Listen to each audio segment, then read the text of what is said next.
Sar, I'm gonna talk about JoRo once again. But first, story time. Chapter 1, Anita. The most famous bigot in American loved history is a woman called Anita Bryant. This is her story.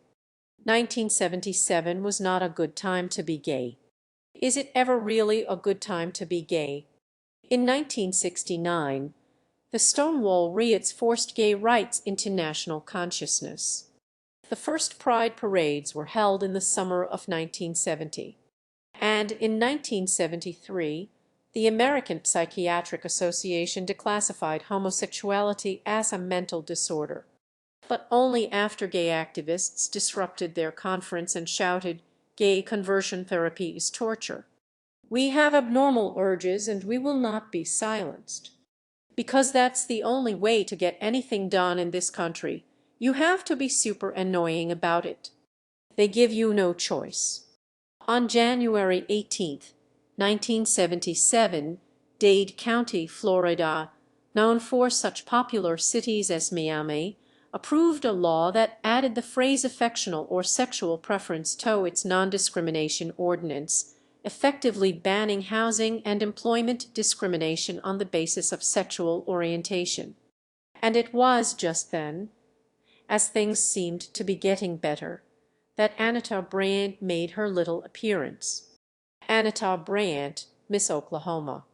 Anita Bryant is a native Oklahoman who once had a career as a pop singer, beauty queen, and spokeswoman for the Florida Citrus Commission.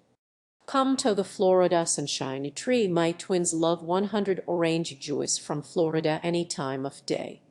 Orange juice from Florida? It isn't just for breakfast anymore. Orange juice with natural vitamin from the Florida sunshiny tree. She was known for these two commercials with the tagline, "A day without orange juice is like a day without sunshine. Breakfast without orange juice is like a day without sunshine." Cute. When Anita heard her pastor speak about this non-discrimination ordinance, she felt a divine disturbance in her heart. How touching. According to the Word of God, it's an abomination to practice homosexuality. As a mother, she would not stand for this. So Anita wrote a letter to the county commissioner saying, "As a concerned mother of 4 children, I am most definitely against this ordinance amendment. I have never condoned nor taught me children discrimination against anyone. But if this ordinance amendment is allowed to become law, you will in fact be infringing upon my rights and discriminating against me as a citizen and a mother to teach me children God's moral code as stated in the Holy Scriptures. Anita, kill your shitty child."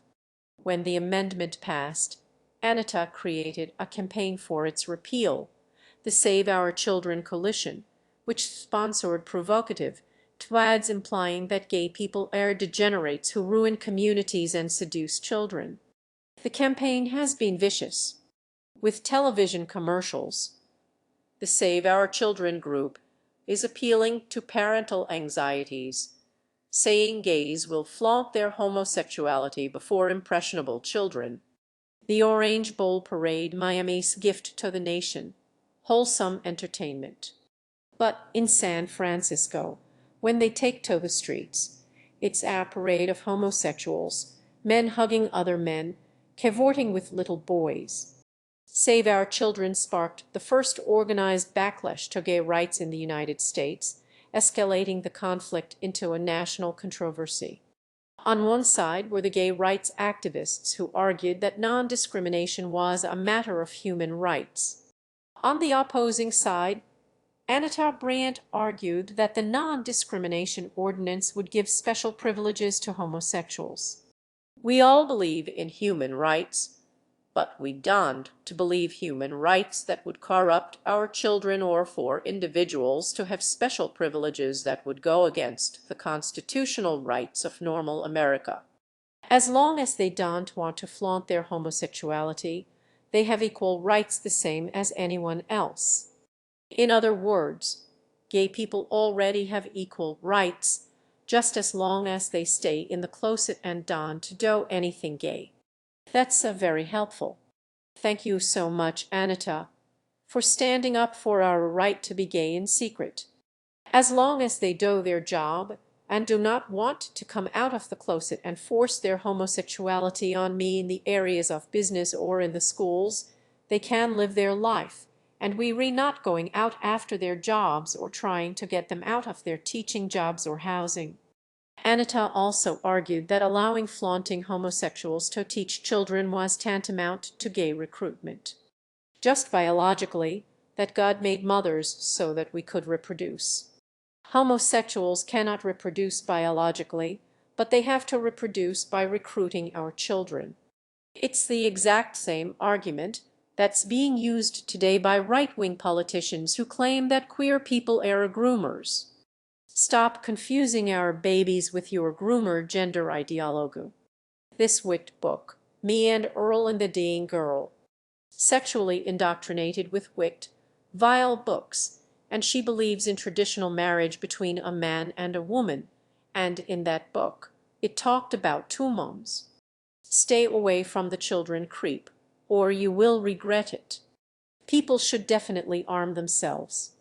I agree with that. The Democrats are the party of pedophiles. The Democrats are the party of teachers, elementary school teachers, trying to transition their elementary school-age children and convince them they re a different gender. They re just evil people, and they want to groom kids. They re-recruiting. If you don't to know what furries are, it's where school children dress up as animals, cats or dogs, during the school day. They meow and they bark. What a great country we live in. I love it so much. Gay people around the country rallied against Anita Bryant and Save Our Children.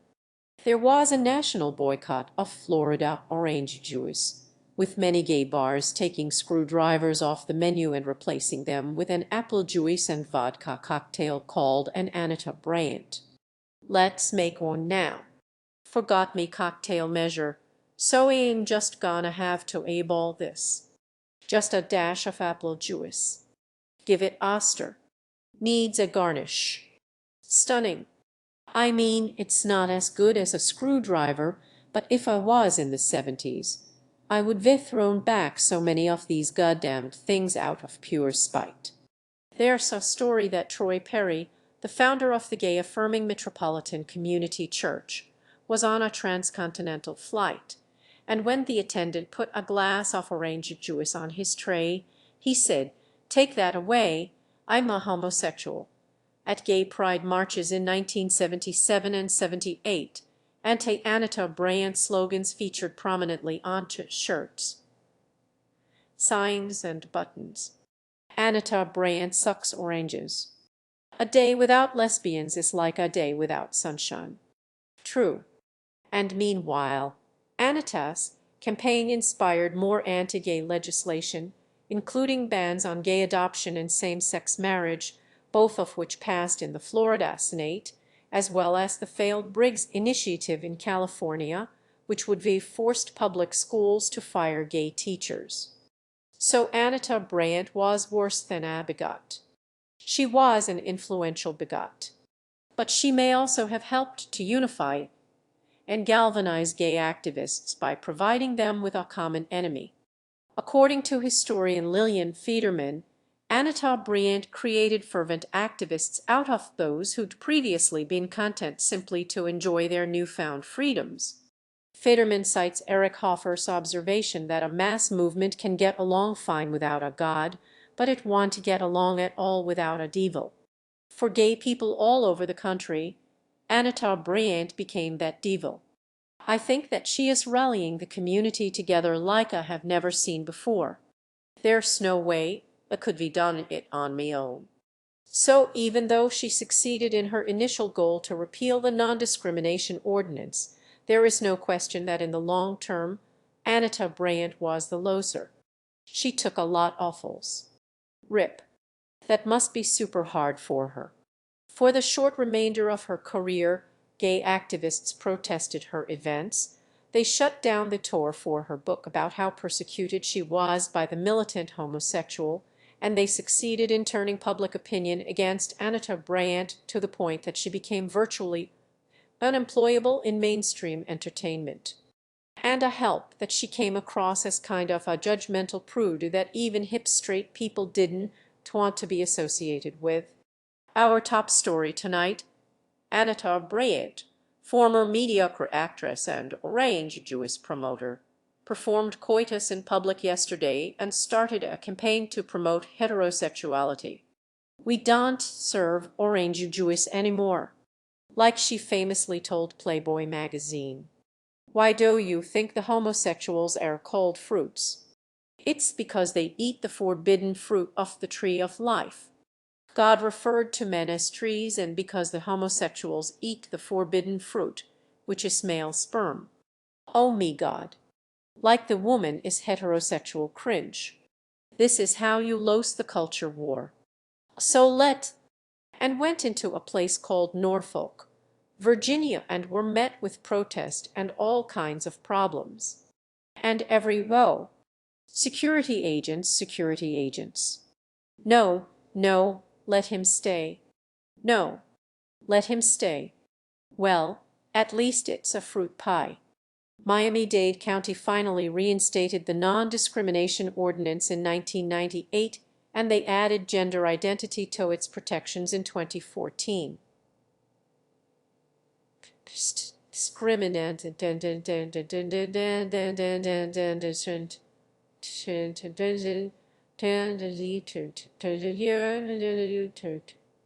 And you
In 2021, Anita took another metaphorical pee to the face when her granddaughter, Sarah Green, came out as gay, announcing her marriage to a woman and publicly struggling with whether to even invite her grandmother to the ceremony.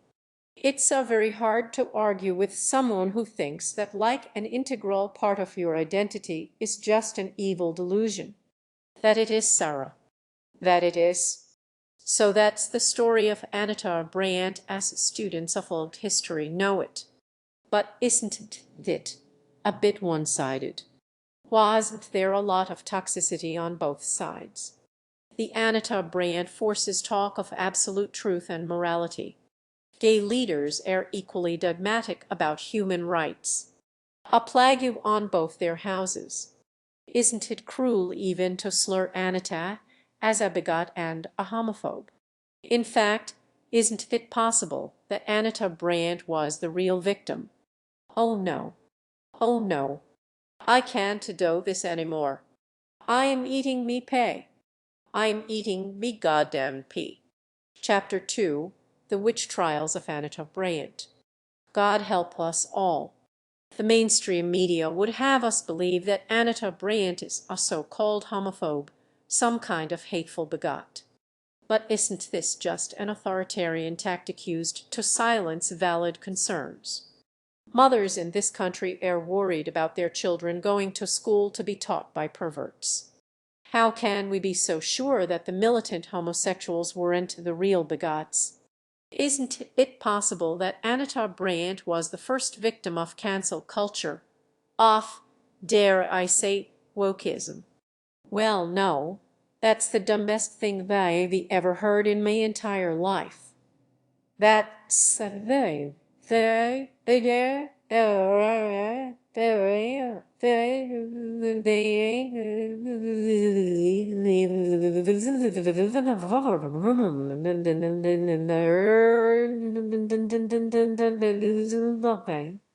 But suppose that you re an idiot, and suppose that that's the narrative you wanted to promote. Well, what would be your argument? I mean, if someone put a gun to my head and forced me to make that argument, I'd probably say something like this. Anita Bryant lived a difficult life. In 1940, she was born into brutal poverty in rural Oklahoma. Her parents divorced when she was just 2 years old, the same year she made her singing debut at the Baptist church. Parts of my childhood I blocked out because it hurts too much.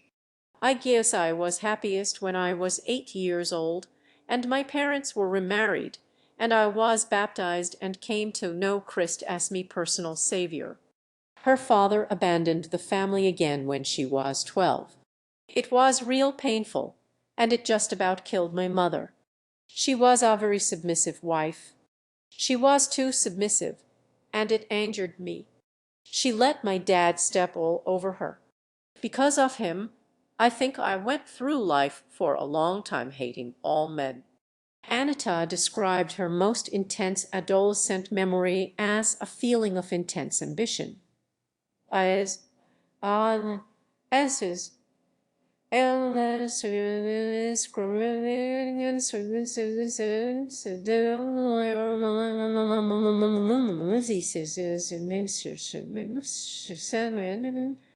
a relentless drive to succeed at doing well the thing I loved. Oh, glory, glory, hallelujah. His truth is marching on, but Anita, ambition conflicted with her submissive role as a traditional Christian woman. In 1960, Anita married Bob Greene, Miami stop disc jockey, with only after he relentlessly badgered her into it. This is what heterosexuals do. Fellas. Ye. Ye. Greene was allegedly a controlling and abusive husband. Feminist Andrea Dworkin claims Greene manipulated Bryant with a cruelty nearly unmatched in modern love stories. And Anita rationalized the abuse, saying, despite our sometimes violent scraps, I love him for it. But while submitting to her husband and raising 4 children, Anita was still able to build the career she'd always wanted. By the 1970s, she was on the payroll of Big Orange Vujuis, earning $500,000 a year, enough to move her family into a 27-room Spanish mansion on Biscayne Bay. So Anita Bryant struggled all her life for her success. Did she really deserve to lose it all, just because she took a stand for something she believed in? Anita Bryant's role as a leader in the campaign against homosexuals may be hurting her campaign to sell orange juice. Are you being blackballed? Well, it looks that way. It's worse than that. We're being threatened, and there's all kinds of harassment, even with me job with Florida Citrus. I have been blacklisted for exercising the right of a mother to defend her children and all children against their being recruited by homosexuals. Her entire life had become a series of catastrophes. She'd been dropped as spokesperson by the orange growers. She had been dropped as a commentator on the Orange Bowl parade. She lost a television show contract. Her bookings dropped drastically. It destroys the dream that I have had since I was a child to entertain and present wholesome subjects to me fellow Americans because I dared to speak out for straight and normal America. No one has paid as dearly as Anita Bryant for taking a public stand on something she believed in. I remember lying in the bed in my mother's house in a fetal position and wanting to do. Gay activists in the 1970s did exactly limit their tactics to polite debate in the free marketplace of ideas. Stop Anita now. Stop Anita now. Stop Anita now. Homosexuals started fighting back. The gays formed new groups and picketed the performers' public appearances, forcing her to cancel a few. Gay activists routinely compared Anita to Adolf. They created pastiches of her Orange Jewish slogan. They blamed her for hate crimes. They burned her in effigy. They disrupted events she was involved in. They printed toilet paper with her face on it.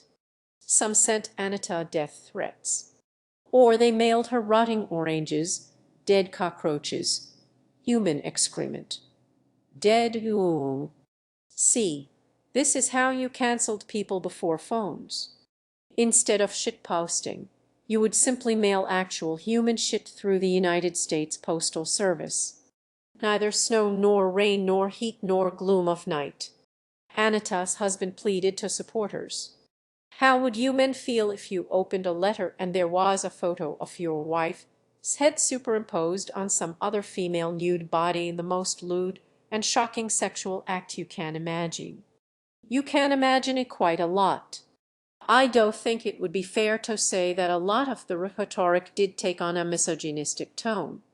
Lillian Faderman recounts that lesbians, particularly lesbian feminists, abhorred the sexist terms that were being used to characterize Anita Bryant.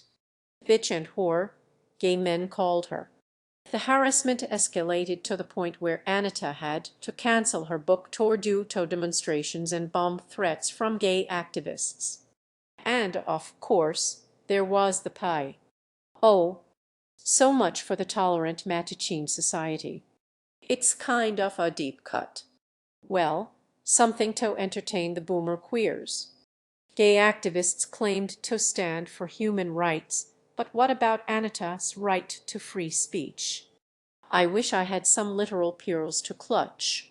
Civil libertarian Nat Hentoff wrote in his 1992 book Free Speech for me, but not for thee, that the orange shoes boycott reminded him of a little thing called McCarthyism. Have you ever considered that being pro-gay is quite similar to being anti-gay in that both are opinions? As Anita tells it, she and her foot soldiers of God were the victims of sinister gay carpetbaggers. The foot soldiers were housewives and mothers, religious and civic leaders in opposition to a well-organized, highly financed, and politically militant group of homosexual activists. We were cast as bigots, haters, discriminators, and deniers of basic human rights. And all of this happened because we were sincerely concerned for our children and our community. So Anita's version of the story is that she and a handful of well-intentioned Christian mothers were cast as bigots by a highly funded mafia of gay extremists, all because they had a few teensy-tiny concerns about the militant homosexual cavorting with little boys. Cavorting with little boys. Is it really fair to call this woman a bigot? Until the Dade County Ordinance, Anita was a registered Democrat and considered herself a liberal. And she never said that she hated gay people or wanted them dead. In fact, she even said that she loves homosexuals. I love homosexuals, if you can believe that.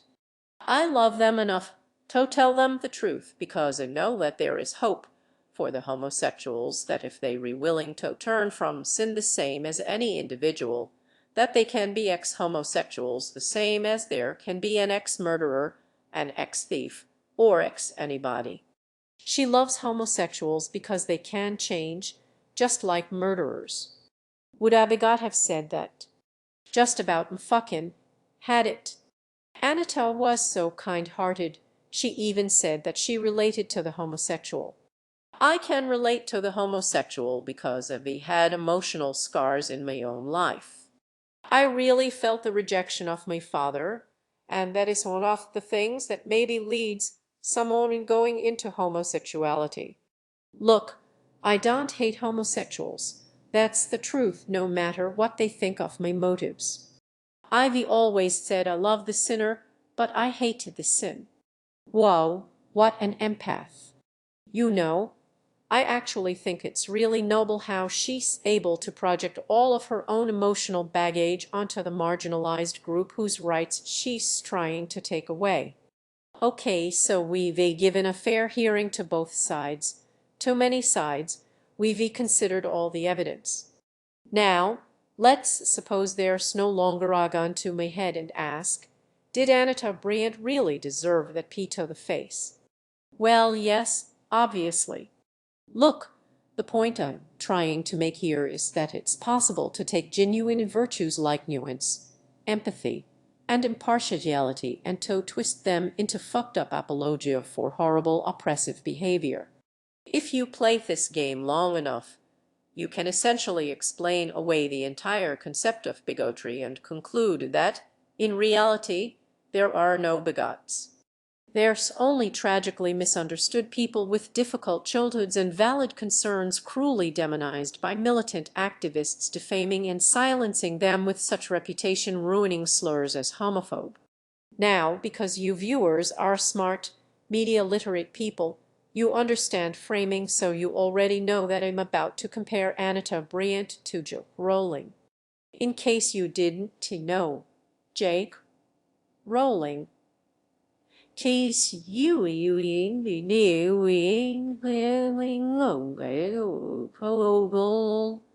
Jake Rowling is a popular author who used to write whimsical stories about Wizard School, but who now writes books about transvestite serial killers masturbating into stolen panties because she's lost her God and mind. Lo ho ho, dear readers. Christ, what a nightmare. Chapter 3, The Witch Trials of Jake Rowling. All right, kids, it's transcend time. Last year, I agreed to be a guest on a podcast about Jake Rowling, hosted by Megan Phelps Roper, an escapee from the Westboro Baptist Church, the notorious hate group from Topeka, Kansas, most known for protesting the funerals of soldiers with signs that say, God hates Fs. God and me both, I'm tired of you people. Jake. The Westboro Baptist Church is one of the most famous homophobic hate groups in the world. In a way, I'm like a lifelong fan of these people. I've watched all the Lois Theroux documentaries. I went to a counter-protest in 2010. I remember how when I was in high school, the Westboro Baptist Church was like the one thing that conservatives and liberals could agree on because they hated the troops and the gays, essentially the two genders of 2006. But let's not pretend that the Westboro Baptist Church is all bad. Okay, when Megan was at Westboro, she used to do these amazing Lady Gaga parodies about how the gays are going to hell, which to this day I am a big fan of. But what did you say? You think God loves your brain. He hates all you do because you love fornicating. Fornicating. Fornicating. Wits perfect. I love it. Play it at me funeral. Stop praying, stop praying. God will not hear you anymore. We taught the boys and the girls to be proud whores. Forever burned. Go devil spawn, you just keep pushing on. Oi to the hell where you will forever burn. Megan left the Westboro Baptist Church in 2012 after a crisis of faith precipitated by a power struggle within the church. She wrote about all this in her book Unfollow, which is honestly a pretty interesting account of deconversion and the circumstances that lead someone to leaving a hate group. Megan contacted me for her podcast because I had criticized trolling in a video a couple years ago. Now you may be wondering, why would I think that a person who's been carrying a God hates sighing most of her life would be the correct person to lead an international conversation about the intricacies of all issues? Because I'm an idiot. Happy. Basically, I agreed to the podcast because it's a pretty irresistible pitch. A former member of the Westboro Baptist Church wants to mediate a conversation between me and the author of Harry Potter. Would you say no to that? Maybe if you re smart. Last month, the podcast was announced in an essay by Megan titled The Witch Trials of Rowling, obviously a tendentious framing that posits JoRo as the target of an irrational trans witch hunt.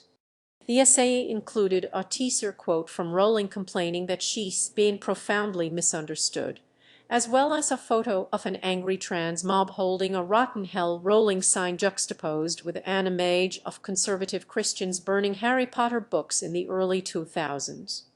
This did not bode well. So I disavowed the podcast on Twitter because I didn't want my name lending legitimacy to some kind of funered Rowling redemption tour. This caused Megan's mom Shirley to quote tweet me, calling me a bigot against God. I mean, God is one of the most vulnerable minorities. There's only one of him. And he could really use your help, Shirley. I said in these tweets that I felt used, which that is how I felt, but ultimately I need to take full responsibility for me involvement in this. The thing about being a guest on a documentary like this is you honestly have no idea what the final product is gonna be like. So the decision to participate is always a leap of faith. And I can't really say that Megan missiled me. There were red flags from the beginning, and I ignored them because I was projecting me own hopes onto the situation. From the Antitude.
You know, it's a compelling story.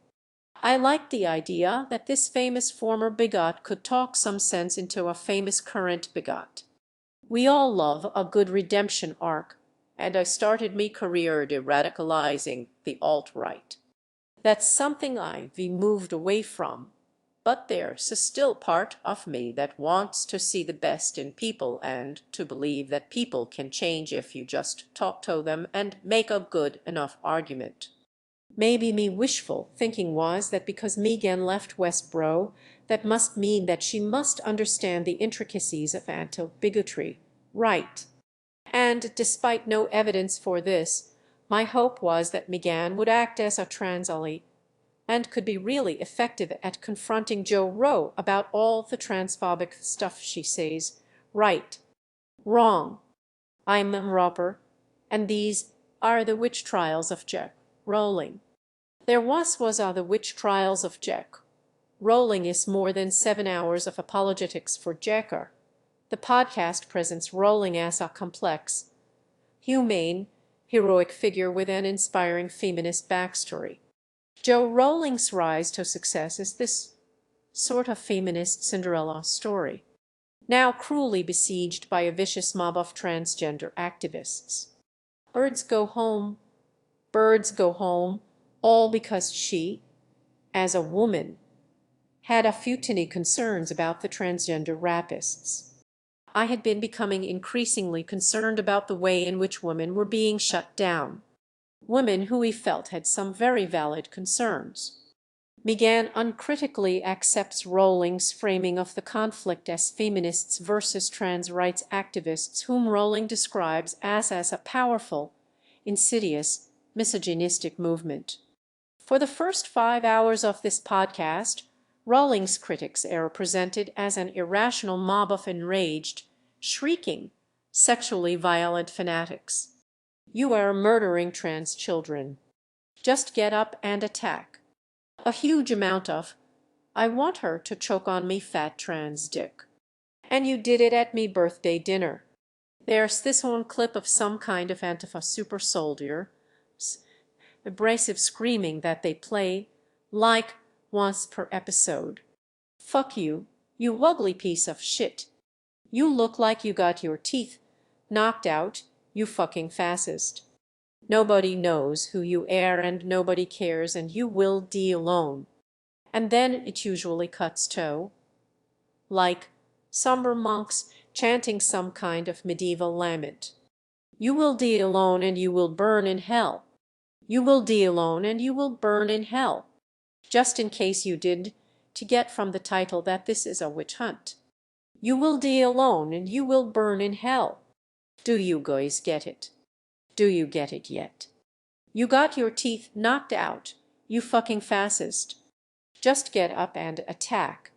And then these mobs of irrational, misogynistic, trans rights fanatics are contrasted with this poignant story of how J.K. Rowling escaped her abusive husband to publish our generation's most beloved novels. I was still very committed to those parts that I'd plotted in darkness, as it were, because there was a truth to them and there was a power to them. The only voices of genuine trans dissent appear in episode 6 out of 7, more than 5 hours in. And there's only 2 of us. One is some shame, and the other is a teenager named No, who kinda just seems like he wants to be liked and understood and wishes that his favorite author would please stop saying bigoted things about him. I'm such a big Harry Potter fan, or I was such a big Harry Potter fan, especially because it was so hard to be in the real world. I can't even state how important it was to me. J.K. Rowling, I stole her biography from a third-grade classroom, and I kept it for a long time because I just loved reading it, because I just admired her so much. It's honestly pretty heartbreaking to listen to. On my last day editing this video, I got in touch with No. I asked him if he had any thoughts about the podcast he wanted me to pass along, and this is what he said. I want to emphasize that the stakes of this issue are very different from any sort of rhetorical debate. Conversation, dialogue, and debate are important, but for many of the most vulnerable people in society, the outcome of this conversation dictates their health, well-being, and ability to survive. How we treat or talk to people like J.K. Rowling should come second to fighting for maintained access to health care, support, and general resources for children and adolescents seeking gender care. I agree. The most frustrating thing about this podcast is that it refuses to be honest about what it is. They spend 7 hours implying that J.K. Rowling is the victim of a witch hunt in the most heavy-handed way imaginable. These are the witch trials of J.K. Rowling. I mean, turf is basically witch. But if you point this out, they just deny it. Show me the actual words, Jack. Show me where I said I'm the victim of a witch hunt by trans people. You re on a podcast called The Witch Trials of J.K. Rowling. Yes, a podcast on which I never once say I'm a victim of a witch hunt by trans people. What are you talking about? I'm not scamming the government if that's what you re-saying. Your license plate says scamming. Oh, no. What do you mean? No. Yes. Joanne, show me where I ever said that I'm the target of a witch hunt, Julier. Why would you even think that? You crazy. By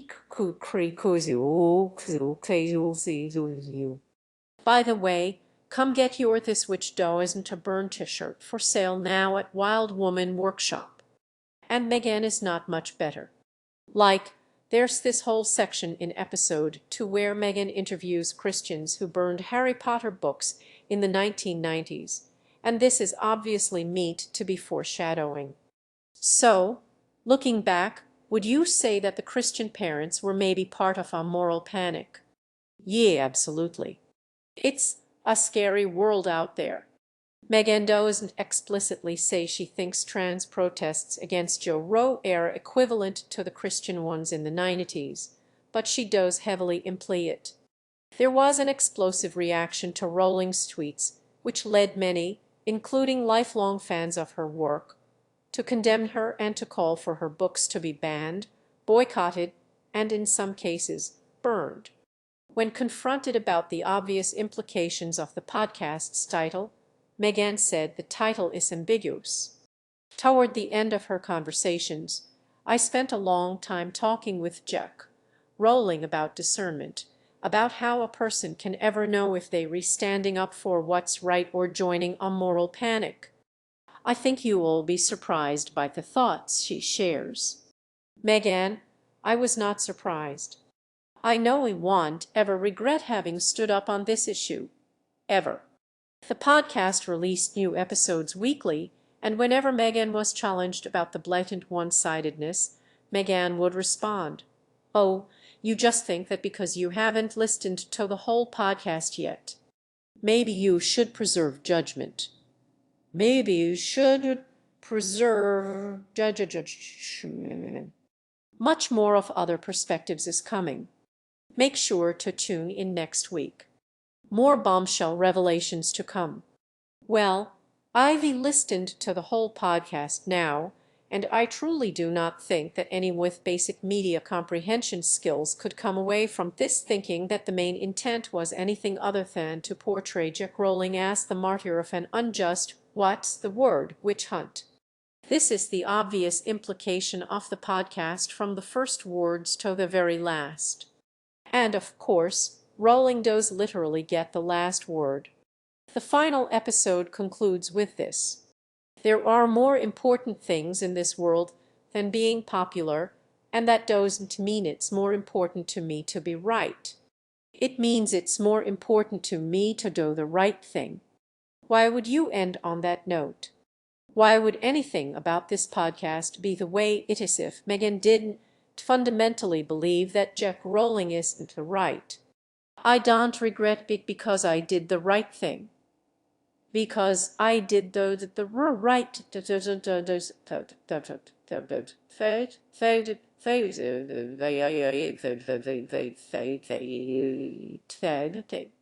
like, there really is no other reasonable way to interpret this.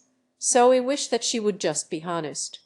If you believe that Jack Rowling is the misunderstood victim of a witch hunt, then just say that. Make the argument you want to make. Don't crouch and hide behind this disavowal, this obfuscating veil of just asking questions.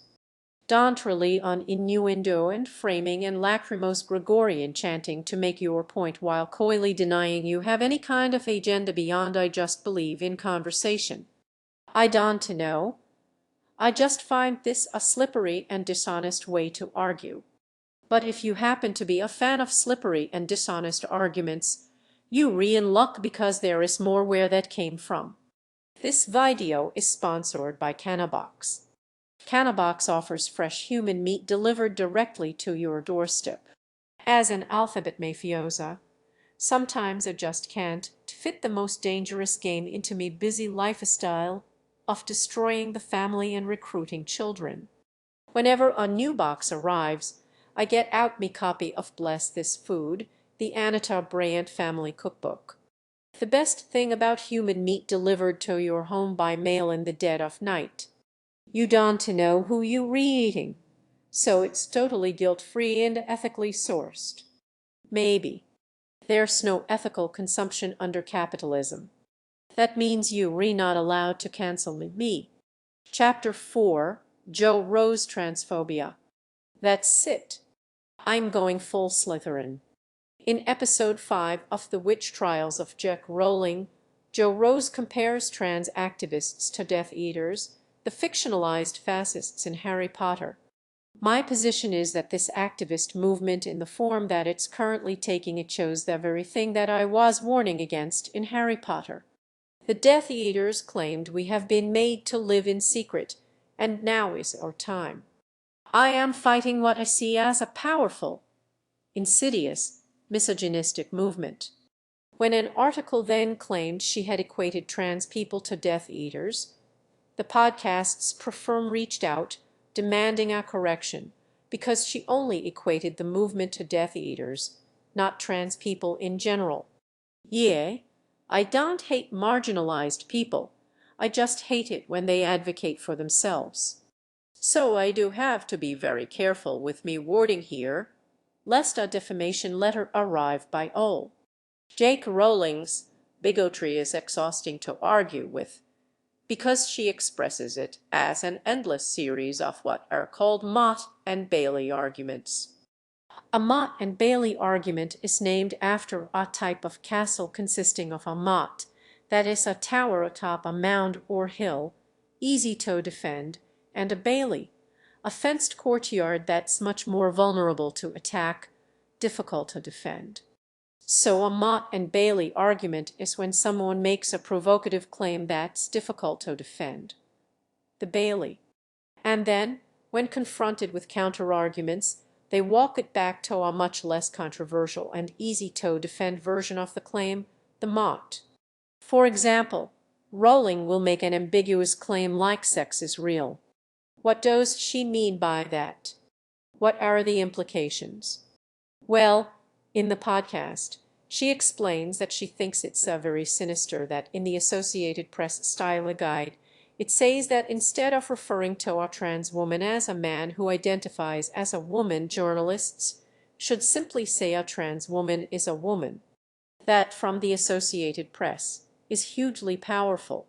They've edged from identifies as a woman, so a man identifies as a woman, and I think we all understand what that means into is a woman, and that's precisely the creep that I'm talking about.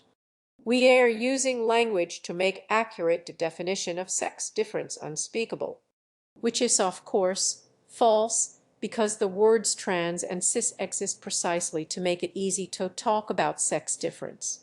Thanks a lot, Tumblr. God, there's this whole section of the podcast that sort of implies that transgender people were invented on Tumblr, which I'm not even gonna get into because we don't have time. Rowling has also tweeted that she thinks that all people who menstruate must be referred to as women. Or was it wombin? I am pretty sure it was womp mud. So trans men and trans masculine people, they all woman and must be referred to as woman, because Rowling demands it. This is controversial, right? Calling trans women men who identify as women, calling trans men women. This is the Bailey in her Mott and Bailey argument. Trans women are men, trans men are women. That's the controversial interpretation of sex is real. Now, when accused of transphobia and facing backlash, Rowling walks the argument back and says, I'm being persecuted just for saying that women should be allowed to discuss how being female has shaped our lives. Women should be allowed to discuss how being female has shaped our lives. This is the obvious and utterly uncontroversial interpretation of sex is real, the motte. And virtually every argument sophisticated transphobes make about trans people follows this pattern. Rowling's friend and Ollie, Maya Forstater, will tweet inflammatory things like, men cannot change into women.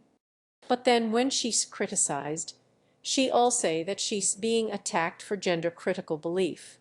Gender-critical belief, which is the absolutely ordinary belief about sex, that your mother and your grandmother are women, that being female is a thing. Your mother and grandmother are women. Being female is a thing. That's literally all I'm saying. That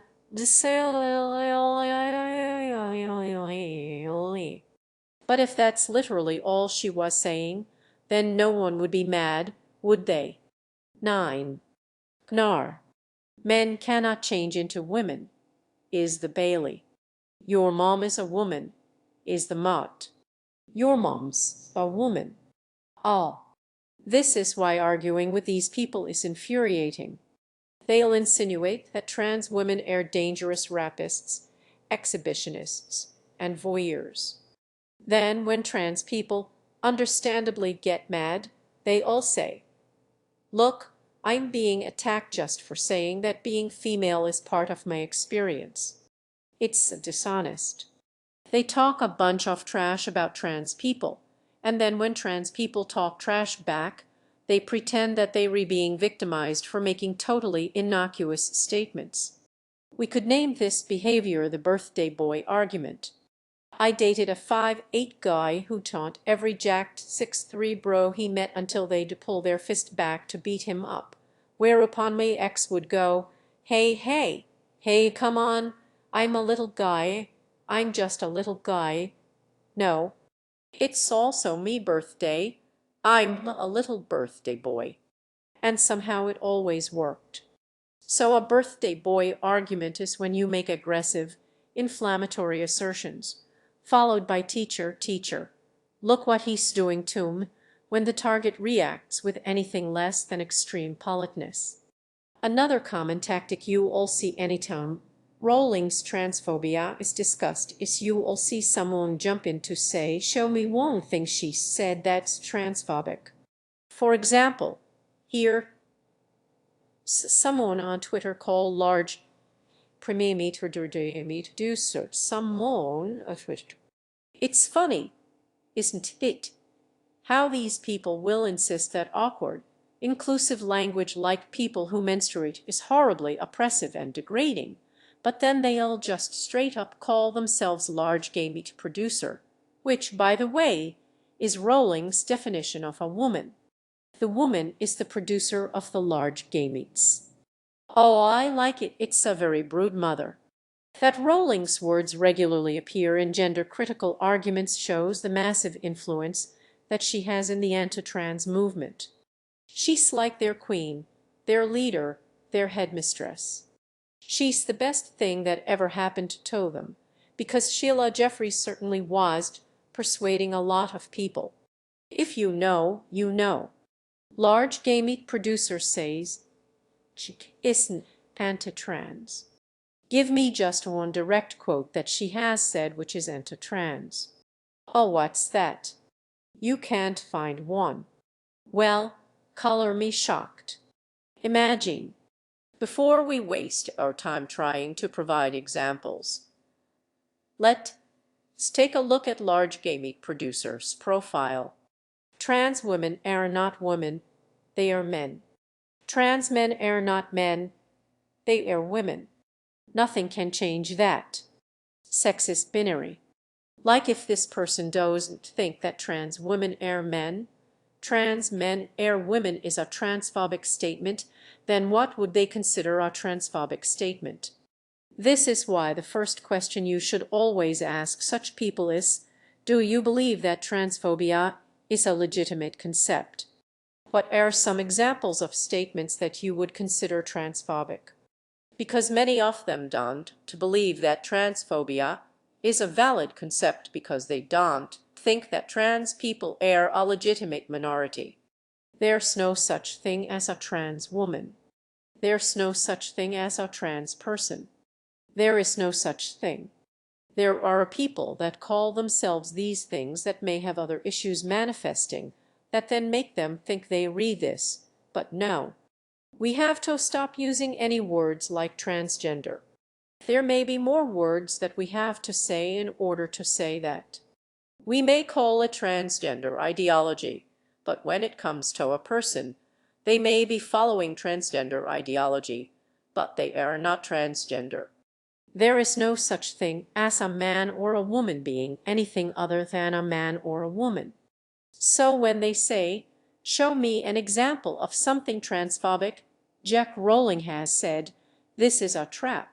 They re just messing with you." There's nothing that she could have said that they would acknowledge as transphobic.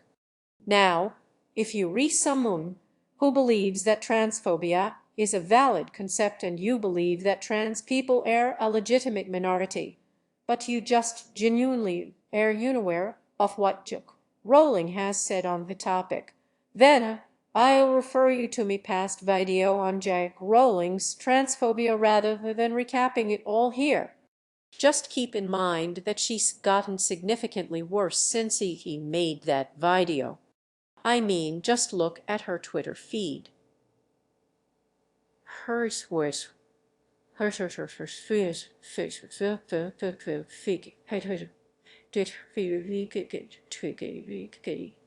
True, she never says the phrase, "I hate trans people," because she's not a complete idiot. But Anita Bryant never said, "I hate gay people." She said, "Save our children." "I love homosexuals." For that matter, I'm pretty sure David Duke doesn't say, "I hate black people," but he will share a lot of statistics about anti-white crime. So this is not really a very good criterion for deciding who sabotage, is it? What Jack Rowling does is tweet again and again about transgender rapists, about the danger trans women pose to cis women. She implies that trans-inclusive language is equivalent to the dystopia of Orwell's 1984.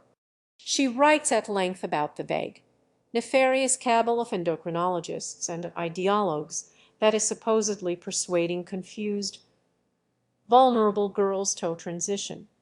To quote Washington Post opinion writer Monica Hess, "I do not know what is in Rowling's heart, but reading her Twitter feed, this is the overall effect." Her Twitter feed does not ask its readers to think. It asks them to fear. It creates phobias of trans people. It creates transphobias. Rowling has also attacked pro-trans politician Nicola Sturgeon, calling her a destroyer of women's rights via a t-shirt she got from anti-trans hate-monger Posey Parker. There's no such thing as a trans woman. There's no such thing as a trans person. There is no such thing. If there's some thing that I want people to understand about Rowling's transphobia, it's that this is not a case of someone posting a couple insensitive tweets that got blown out of proportion. Rowling is an extremely outspoken opponent of trans rights. This has been her main issue for several years now. And because she's so famous, she's become the de facto global champion of backlash to trans rights. Truly, the Anita Bryant of transphobia. Except worse, because she's way more famous and way more liked than Anita Bryant ever was. Rowling has also praised self-described theocratic fascist Matt Walsh for his transphobic propaganda film. She refers to trans women as trans-identified males, known as Tims among people for whom this has become an unhealthy obsession. She retweets images of the trans collars being erased from the progress flag. Also the colors representing queer people of color. So, you know, great. Love it. Often, Rowling pretends that she's being transphobic for the principled and valiant purpose of defending lesbians. It's something of a fixation for her. I find this particularly gross because it plays into the lesbophobic trope that gay women are especially anti-trans, when in fact they read the least transphobic demographic of cis people. According to a survey of young adults in the book, lesbians were most likely to know a trans person and also most likely, at 96, to say that they are supportive or very supportive of trans people.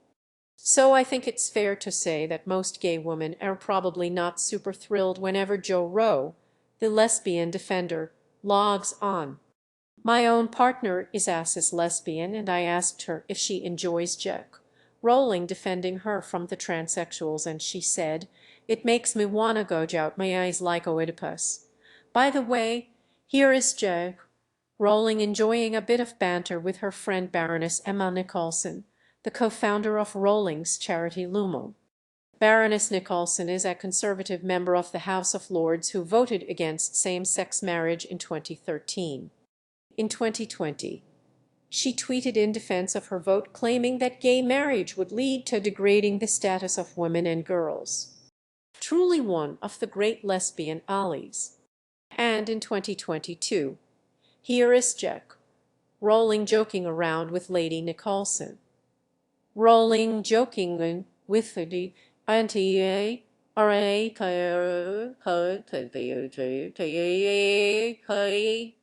Excellent question. Emma, defining lesbians as same-sex attracted women, excludes and oppresses the most marginalized of all groups, i.e. people with penises and beards, who want to shag women. And before you say, but aren't they straight men? They re-wearing a liner begot. Try for a moment to put aside any nostalgia you may have for the Gryffindor common room and just look at this interaction for what it is.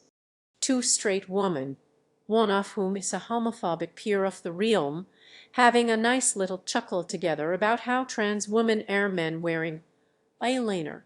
So that's it, right? It's over. Case closed. I still like hammering things. I'm not gonna argue anymore about whether Jack Rowling is transphobic, because anyone who believes in transphobia can see that obviously she is. The question now is whether transphobia is the sort of thing that progressives can denounce, the way we at least aspire to denounce racism, misogyny, and homophobia. That's usually what we're talking about when we talk about Jack Rowling, right? Whether it's fair to cancel her.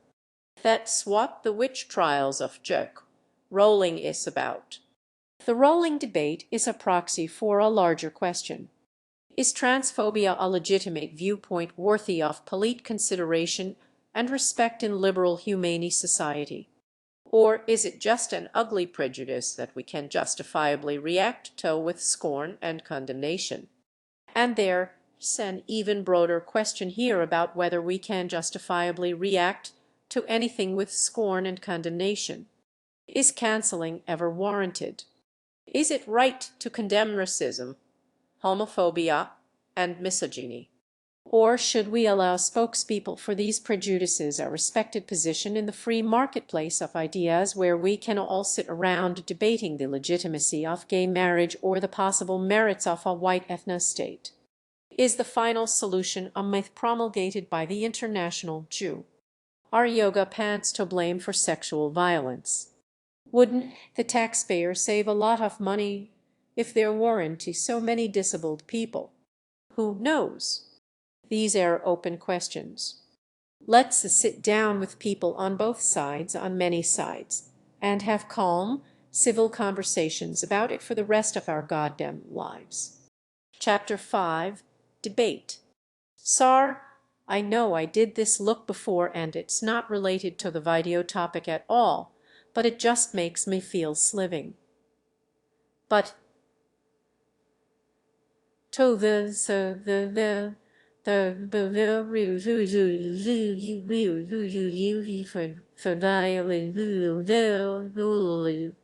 the boy who slived. So Megan Phelps Roberts' viewpoint seems to be that scorn and condemnation are never appropriate, that we should approach every conflict with empathy and compassion, even when dealing with the worst, most destructive people in the world. Hi, my name is Megan, and my heretical belief is that even the people who seem to be the worst, most destructive people in the world are human beings who deserve compassion and empathy if we want to find a way to change their minds. In her book, in her TED Talk, in her public appearances, Megan expresses the idea that society has recently become polarized in some unprecedented way, that we've all become extremists, that in some sense we've all become the Westboro Baptist Church. I can't help but see in our public discourse so many of the same destructive impulses that ruled me former church. She identifies things like certainty,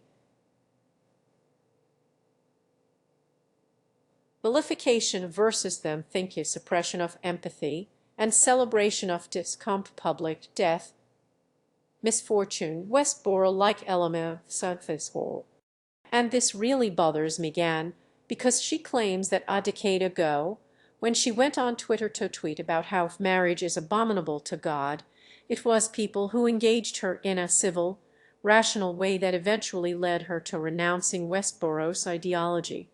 And I don't entirely disagree with Megan about this. She's totally right that if you want to change people's minds, then approaching them with compassion and empathy is usually the best way to do that. But Megan reaches another conclusion that I don't agree with, which is that because compassion and civil conversation are most likely to persuade people, we should never cancel anyone, even the most horrible bigots. And canceling is a pretty meaningless term at this point, but what Megan means is we shouldn't say mean things to bigots. We shouldn't boycott or counter-protest or raise our voices. We shouldn't shun or exclude anyone, because that's just not how you change minds. And I get why Megan thinks this right. Deradicalization was a really important part of her life experience. She's also clearly holding out hope that other members of her family will leave Westboro and have a life on the outside.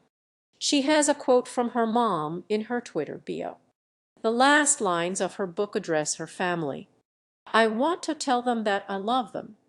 I'll just have to find another way. This is touching and human and also kind of a conflict of interest. The problem is, Megan's views about this only make sense if you assume that Megan is the main character of reality. If you assume that the moral improvement of bigots is more important than protecting the people they target. Or if you assume that changing bigots' minds is the only way to make social progress, which it isn't. As far as I know, Anita Bryant is 83 years old and she's still homophobic. But even without Anita's blessing, gay rights have still somehow managed to progress since the 1970s. Because gay activists didn't need to persuade Anita Bryant. They needed to defeat her. And that's what they did. We have to accept that realistically, persuading all the bigots is just not an option. Yes, we should convince as many people as possible, but there will always be bigots. And mocking them, shaming them, or boycotting them is, I think, a perfectly valid strategy. Does that mean that when we cancel bigots, we reacting kind of like the Westboro Baptist Church? Nah. You would only think that if you a total moral relativist. I use controversial opinion, but bigotry is shameful, and it should be shamed. I'll say it. You know, if you testing out some racist ideas in your head, you might feel afraid to express them publicly for fear of being shamed or judged. Is that because we live in an Orwellian dystopia that punishes people for wrong think? No, it's because racism is dangerous and shameful, and you should be ashamed of it, and the people judging you are right to do so. And sure, there are some very patient people who devote their lives to radicalizing bigots, which I think is a perfectly noble thing to do. There's a guy named Daryl Davis who's befriended members of the Ku Klux Klan for over 30 years, and he claims he's convinced more than 200 of them to leave. And good for him. Deradicalization is a valid strategy, but it cannot be the only strategy, and it must not be the primary strategy. Because we're not going to defeat racism by telling black people to be a little nicer to racists. Feminists would be wasting their time trying to convince Andrew Tate to respect women. Would Andrew Tate to you to do to why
In general, I think that the massive effort that it takes to maybe persuade bigots is better spent persuading other people not to listen to them. And it's also worth cautioning that deradicalization is often a messy and incomplete process. 20-year-old white nationalist Peter Satanovich became the face of the fascist Unite the Right rally in 2017 when a photo of him mid-scream, "Tiki," torch in hand, was published in news outlets all over the country. Peter was unrepentant in interviews he gave immediately after the rally, but he began to question his beliefs after befriending a Muslim woman who, according to Charlotte MacDonald Gibson, challenged his views without insulting him, allowing him to understand the hurt he had caused. Peter is no longer a white nationalist, but that doesn't mean he fleshed out every trace of bigotry. In a 2019 interview with the London School of Economics student paper, Peter said, "I don't like the whole transgender thing. You reborn either a man or a woman." So he maybe still has a little bit of work to do. When I did deradicalization work on YouTube, I used to get some criticism from people of color who were not thrilled that I was bringing a bunch of semi-reformed racists over to the left, a frustration that I totally understand. To paraphrase YouTuber Ian Danskin, diverse leftist communities are maybe not the best holding space for someone who showed a bit of a nazi but working on it. In the case of Megan Phelps-Roper, I don't know if she has lingering bigoted sentiments, but what she does have is a kind of hypervigilant skepticism about anything she perceives as ideology. This is pretty common with people who used to be religious fundamentalists. They were so certain they were right, only to realize that everything they believed about the world is wrong. So they become distrustful of any strong moral convictions because it reminds them of their former fanaticism. Coming from Westboro, where I believed so strongly that I was doing the right thing, and then to leave and come to believe that it was so destructive and harmful, I had this moment in time, and it lasted for many months, where I was like, how can I ever trust my own mind again? This kind of skepticism is in some ways a good impulse, but valuing dispassionate intellectualism above all else can cause problems, especially where topics of social justice are concerned, because it can lead you to this kind of toxic centrism that asks, why are marginalized people so unwilling to have calm, philosophical debates about whether they should have rights? Are they afraid of dangerous ideas? Atheist philosopher Sam Harris, in his podcast about Megan's podcast, Can We Talk About How There Are Too Many Podcasts? I am calling for a complete and total shutdown of podcasts until we can figure out what's going on. Sam Harris, in his podcast about Megan's podcast, complained that trans activism and activism in general is plagued by mental illness and hysteria. I frankly think there's a fair degree of mental instability and even frank mental illness in the activist community. I mean, really, in all activist communities, the level of viciousness and hysteria is, it's hard to know what to compare it to. Diversity, when man accuses trans women of being hysterical. Is it really hysteria to react with strong emotions when your basic inclusion in society is up for debate? Aren't there certain situations where strong emotions are warranted? It reminds me of this awful episode of Joe Rogan feat. Ben Shapiro, where Lil Benny argues that gay marriage is immoral with his usual whining sophistry, and Joe gently raises objections for Ben to talk circles around. The human sex drive was made to procreate within a stable relationship in order to progenerate and have future generations of people. Misuse of that sex drive in any way, whether you talking about from masturbation to homosexual activity, is therefore a diminishment of the use of that drive. That's the natural law case against homosexual activity. All off-the-top comments on this video are like this. Imagine it talking about different beliefs while still having a productive conversation. Things progress when you don to demonize people. The discussion here was excellent. Two guys with opposing opinions, speaking calmly and intellectually without cursing, shouting and making disparaging comments about each other. This is how it should be done. Kudos to both of them. Joe is a great interviewer.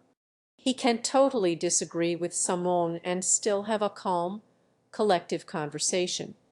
This is how it should be. Just two people sharing ideas, learning different point of views from each other. This is why Joe is the #1 podcast. Joe Rogan beautifully asks the tough questions, and Ben answers honestly. He is strong in his faith. I love this debate because it's two so contrasting views and they have a civil conversation. Great learning. And it's easy for two straight men to have a dispassionate, theoretical conversation about the ethics of homosexuality because it's not their lives and their relationships that are up for debate. These people don't understand the emotional burden placed on marginalized people who are asked to defend their rights. Like, if you straight, do you want to publicly debate whether your marriage is valid? Andrew Dworkin claimed that penetrative heterosexual intercourse is inherently an act of violence. I've noticed that most straight men don't want to have a calm, civil conversation about that, so imagine how they'd react if there was a powerful political movement to criminalize penetration or revoke their right to marry. Add in a lifetime of ostracism, family rejection, bullying, and discrimination, and maybe then you all begin to understand the hysteria of a lot of queer people. It is my right to raise me child with the moral precept that I find to be beneficial for me child. Beto O'Rourke does not get to raise me child. And if he trees, I will meet him at the door with a gun. That is insane. Whoa. Ben Shapiro threatening violence because he can't handle the debate. Sounds like a classic case of hysteria to me. Why can't conversation Ben Shapiro just have a Beto O'Rourke trancing his children? I now have two choices. One is to leave the country utterly. Two is to pick up a gun. Those are the only choices that you have left me. Dave Rubin is a gay conservative whose career requires that he convince his right-wing audience that he's sown off the good ones. This means that he's willing to sit across from his so-called friend, homophobe Ben Shapiro, and listen to Ben say he would never attend his anniversary party because it would be tantamount to endorsing sin. There's a difference between me just being friends with Dave and me actively participating in an event that I feel is religiously sinful. The two of them then congratulate themselves about how they can still be great friends. Why is it that we able to do this and most people can't do this? That's what I'm curious about. Because we go home at night and we can have our own lives. And here Stave having a civil conversation with conservative Glenn Beck, who compares homosexuality to alcoholism and then congratulates himself on having the conversation. I am a deeply religious man, and my religion says man and a woman. That is the basic building block of family. And that's what I believe. But I also know God created you just like he created me, flaws and all. You know, I believe I have a gene, they've never found it, that makes me very susceptible to alcoholism because it runs in my family. So does craziness, but it runs in my family. Well, Dave smiles and nods, probably because he's thinking about how much he enjoys the taste of boots. Usually, I just take out a picture of me and DeSantis, and then we re good because they get it. They get it. That's me, Governor. Yeah. I think a lot of straight people look at Dave Rubin and they see, finally, a reasonable gay person who doesn't scream begot at everyone who disagrees and can actually have a civil conversation. But that's not what I see. I look at Dave Rubin and I see a sublimely boot-licking doormat who won't even defend his own family from the most fundamental disrespect. I also can't help but notice that none of these civil conversations seem to change anyone's mind. Persuasion is more complicated and less rational than people think. Meghan often says that she was de-radicalized on Twitter, but if you read her book carefully, you will notice that that's not exactly true. The major precipitating event for Meghan's crisis of faith was her mother's mistreatment at the hands of an increasingly misogynistic church leadership that made Meghan feel like she was the victim of the church for once. She says of the church discipline, "For the first time in my life, the accused were people I lived with and knew most intimately, and I knew that the judgments leveled by the elders were wrong. I could no longer blindly trust the judgment of these men." So she finally experienced firsthand what it's like to be the victim of her family. She stopped voting for the Leopards eating people's faces party only when the Leopards ate her face. It also seems relevant to notice that the people who had calm, civil conversations with Meghan on Twitter were generally not gay people, the people most affected by her family's violent rhetoric. They were mostly straight men, like director Kevin Smith, who started #SaveMeghan because, quote, she's hot. There's often an erotic component to persuasion, and that certainly seems to be the case with Meghan, because one of the people who helped de-radicalize her is now her husband. And I feel like that's a relevant detail if we re trying to understand the role of reason and emotion in de-radicalization experiences. I think this experience is usually more akin to religious conversion. Histological reasons and to religious issues. There's also a world of difference between the mostly private conversations that actually lead people to reflect on their beliefs and the spectacle of public debate. Ben Shapiro is never going to become less homophobic because he live-streamed a civil conversation with Dave Rubin. So who is this conversation even for? Well, obviously it's for the audience. I think these civil conversations basically function to reassure a homophobic audience that just because they disagree with the lifestyle doesn't mean that they hate gay people. Look at Ben Shapiro.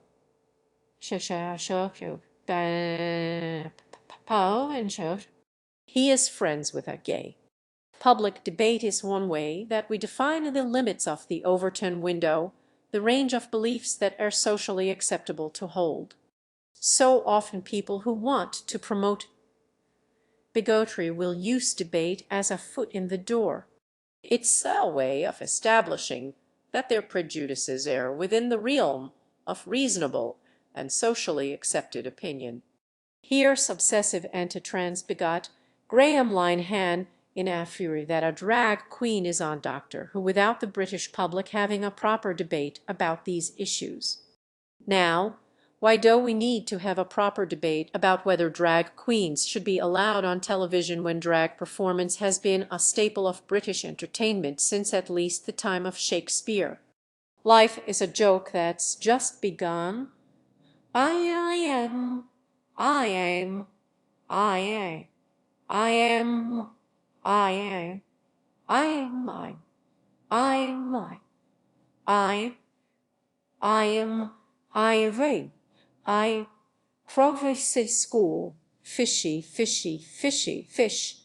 As I am made, man myself spirit for me, we stacy, see, we shoot. I am, I am, I am, I am, I feel, for you shoot, for you shoot,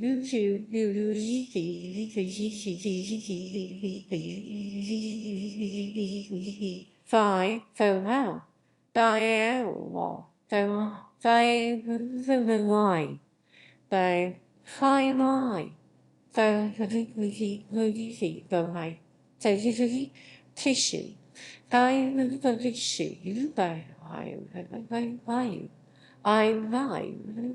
I he could see but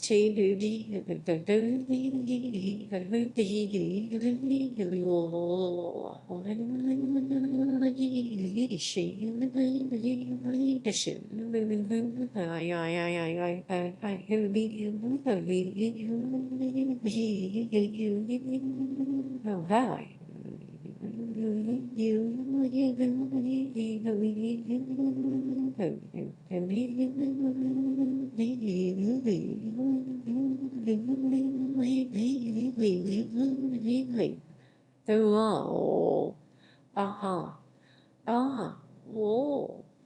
As I am woman, now Alice the day. Bigots like Graham want a perpetual debate on their own terms because this is how they dignify their puerile cloching. It's how they convince the public that their moral panic about drag queens on is actually a valid concern, rather than the tedious, small-minded whining about nothing that it really is. Having the debate on Abigot's terms is not a good way to win people over unless you are really skilled in the art of humiliating people, which most of the time is what public debate is actually about. This is something that Rowling does seem to understand. In the witch trials of Rowling, JoRo takes a contradictory stance on deplatforming.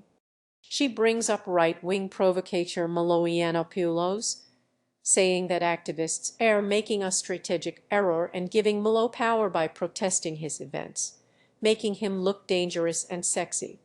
But when trans people treat to deplatform turfs, Rowling characterizes this as silencing. So is deplatforming a strategic error that gives power to your opponent, or is it a powerful tactic of silencing? I find Rowling's conviction that we ought to debate Milo Yiannopoulos really out of touch. Milo Yiannopoulos doesn't have reasons for the things he does. He has strategies for humiliating people. I've taken some time out of my busy schedule, being fabulous and doing my hair, to prepare a speech for you. Well, a few remarks, really. Feminism is cancer. Thank you very much. To again quote Ian Danskin, you can't really reason with someone who thinks that feminism is cancer because you don't reason with cancer. You eradicate it. Rowling objects to the slogan "No debate" in the strongest possible terms. And then we come to the famous two-word slogan, the stock phrase, "No debate, no debate, no debate." We hear it all the time. That really alarms me. I can't think of a purer instance of authoritarianism than no debate. It's kind of amazing to me that someone could think angry trans people on Twitter are the purest example of authoritarianism. I truly hope that one day I am privileged enough to be capable of such a perspective. Before I move on, I do want to clarify that I do think there are trans issues that are legitimately debatable by people who are not bigots. In my opinion, Trans women and women's sports is one of those issues. But it's a complicated issue. Like, first of all, which sport are we talking about? Are we talking about figure skating? Middle school field hockey? I see no reason why trans girls should be excluded from that. But if we were talking about professional weightlifting, well, then it seems plausible that trans women who have been through male puberty may still retain some kind of group advantage. But not all trans women have experienced male puberty. People are transitioning younger now, and that's another thing you have to consider. So I am not against debating this issue. I just want people to approach it with nuance and good faith. And currently, a lot of the people who are vocally against trans women and women's sports sound like this. And we will keep men out of women's sports. How ridiculous. That will take place on day one. And I don't want to debate those people. I want to serve them a banana cream pie. Chapter 6. Illiberal Methods.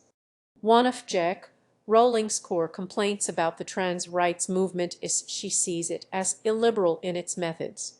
So when I first became interested and then deeply troubled by what I saw as a cultural movement that was illiberal in its methods. So what are these illiberal methods? If you are saying this person is cancelled, that is the language of a dictator. It's true. Cancel culture is exactly how the Third Reich started. First, they cancelled the socialists and I did not speak out because the hashtag was trending. But maybe we should see what an actual dictator thinks. You know, I can't help but wonder what counts as acceptable activist methods to an author for whom Hermione protesting slavery was taking things too far. I'm not fighting what I see as a powerful, insidious misogynistic movement. I do not see this particular movement as either benign or powerless. Rowling seems to think that the trans rights movement is dangerous and authoritarian in some unprecedented way that makes it different from all past liberation movements. But how? What are these illiberal methods that distinguish trans rights activism from similar past movements? Canceling. Anita Bryant was way more cancelled than Rowling ever will be. Boycotts. Boycotts have been a staple of every progressive movement in modern history. Disrupting feminist meetings. Disrupting feminist meetings is a feminist tradition. Haven't you heard of the Lavender Menace? In 1969, Betty Friedan, author of The Feminine Mystique and founder of the National Organization for Women and second-wave feminism in general, coined the phrase Lavender Menace to describe the threat she believed that lesbians posed to the women's movement.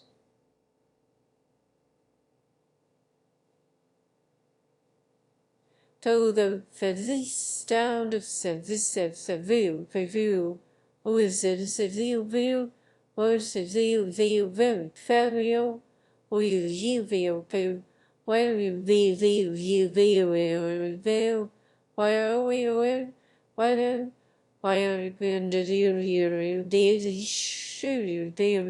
do, why are where is you? Who's you? Where be you? Where you?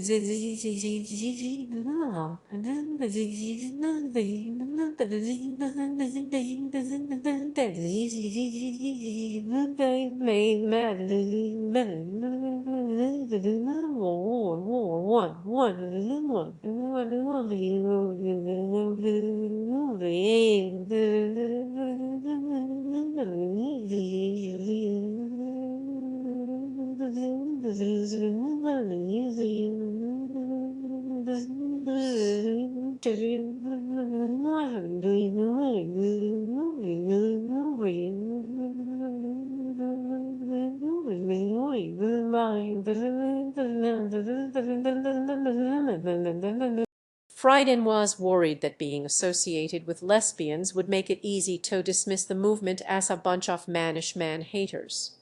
This understandably pissed off a bunch of lesbians who attended the Second Congress to Unite Women in 1970 to stage what used to be known as a ZAP, a disruptive public protest designed to draw attention to gay rights issues. Think glitter bombing. Think peas. Half aggression, half whimsy. Like that time the lesbian Avengers zapped Rowling's friend Baroness Nicholson's house, demanding that she resign. This podcast has pushed me over the edge. Centrism has gone too far, and I am now pro-cancel culture. So just as the meeting was beginning, a group of 17 lesbians wearing lavender menace shirts switched off the lights, pulled the plug on the mic, and charged down the aisles laughing and screaming.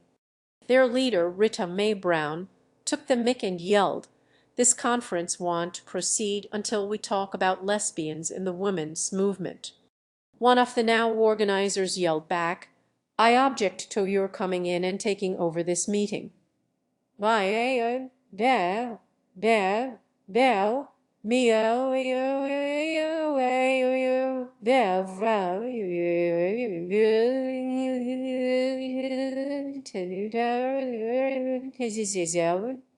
You reacting like men. Betty Friedan would later speculate that the lesbians were ASIOP designed to make the women's movement look bad. So the Lavender Menace disrupted the feminist meeting using illiberal tactics, not because they were against feminism, but because they wanted lesbian exclusionary feminists to include them. It's the same thing that's happening today when trans people disrupt feminist meetings. As J.K. Rowling puts it, interestingly neglecting to mention which feminist meetings these are. I was starting to see activists behaving in a very aggressive way outside feminist meetings. There was a feminist meeting in which they were banging and kicking on windows, very threatening. They were taking away. I am waiting, basing,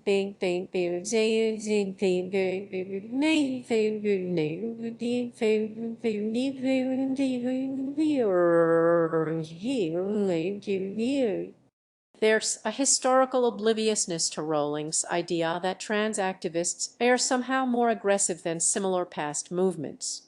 Like she retweeted a transphobic gay man called Dennis Noel Kavanagh who says, "All those gay rights and AIDS protests, I don't remember a single one where we intimidated or silenced a woman. Not a single one. Not a single one. Not a single one. Not a single one." Dennis has also tweeted that he preferred AIDS to the trans movement. And also, quote, "I will fucking nail you to a wall what you have done to these innocent children. Your mutilation of these little humans because they were gay will be nothing compared to what I will do to you legally. You think you are a goals. Wait till I deal with you, bastard." And I mean too. Dennis, it's time to log off. Gorge. I do wonder, does Dennis threatening to nail people to a wall count as liberal methods? I guess Jack. Rowling doesn't think so because she's never condemned it. In fact, when Dennis' Twitter suspension ended, she was right there to welcome him back, and she continues to retweet him. I've always been happy to acknowledge that angry trans people on Twitter sometimes take things too far. Things like death threats or misogynistic insults. I don't support that, and I've called it out in the past. Like when the leftist streamer Vosh, Drama Alert, who is not trans, tweeted at J.K. Rowling, "Women be quieter and start apologizing challenge." I called him out tweeting, "Doing edgy, ironic misogyny while defending trans people magnifies the grain of truth in what TERFs say about there being misogyny in trans activism." I tweeted that because I recognize that if people who are claiming to speak for you are doing so in a misogynistic way, and if you let that slide, You re going to wake up one day to find that you re in a misogynistic movement. Of course, Vosh took the criticism really well, explaining that actually I just didn't understand the complex tactical arguments for the moral necessity of being misogynistic to Rowling, and then he accused me of cancel culturing him while at the same time literally telling his followers to publicly shame him. The more viewer in the replies being like, "That's not what's happening right here. Like this is necessary. Okay. Publicly shame her into changing her mind on that." Then bringing up my past struggle with addiction. Bring ye struggle with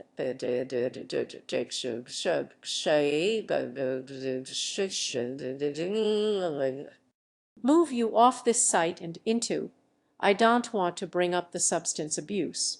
So that pretty much confirms to me that Vosh doesn't actually care about advocating for trans people and just uses trans rights as a pretext to act like a fucking dingus.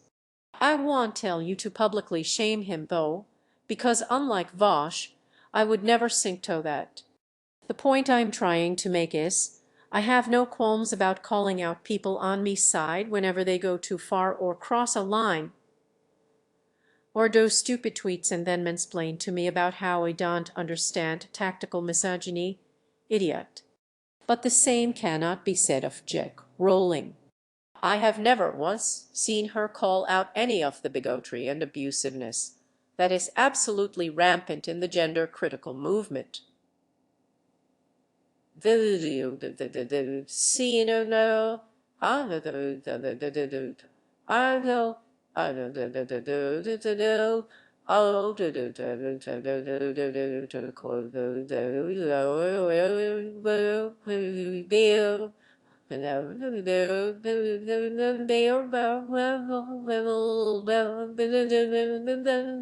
Please,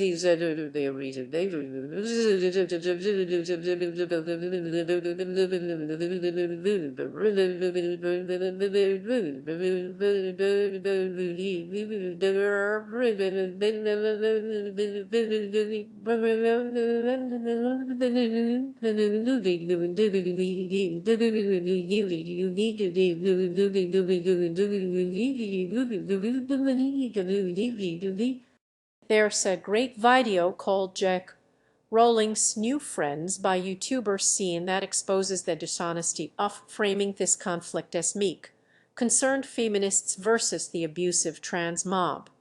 A framing that the witch trials of Jack Rowling accepts uncritically, citing numerous examples of death threats and abusiveness from trans advocates. Things like Kill TERFs 2014. How about slowly and horrendously murder TERFs in Saw-like torture machines and contraptions? Now, I don't think anyone should joke about putting people in saw traps, but also how serious is this threat that was posted to Tumblr in 2014? How is this, has it,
oh,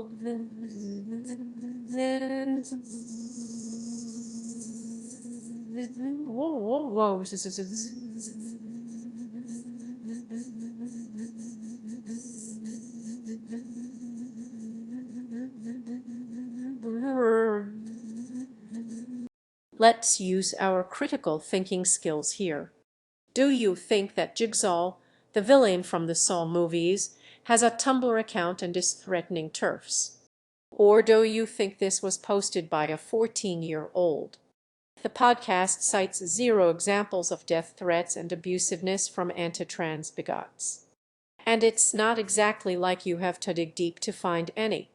I can fill the screen up with examples just from people who Rowling has explicitly supported or interacted with.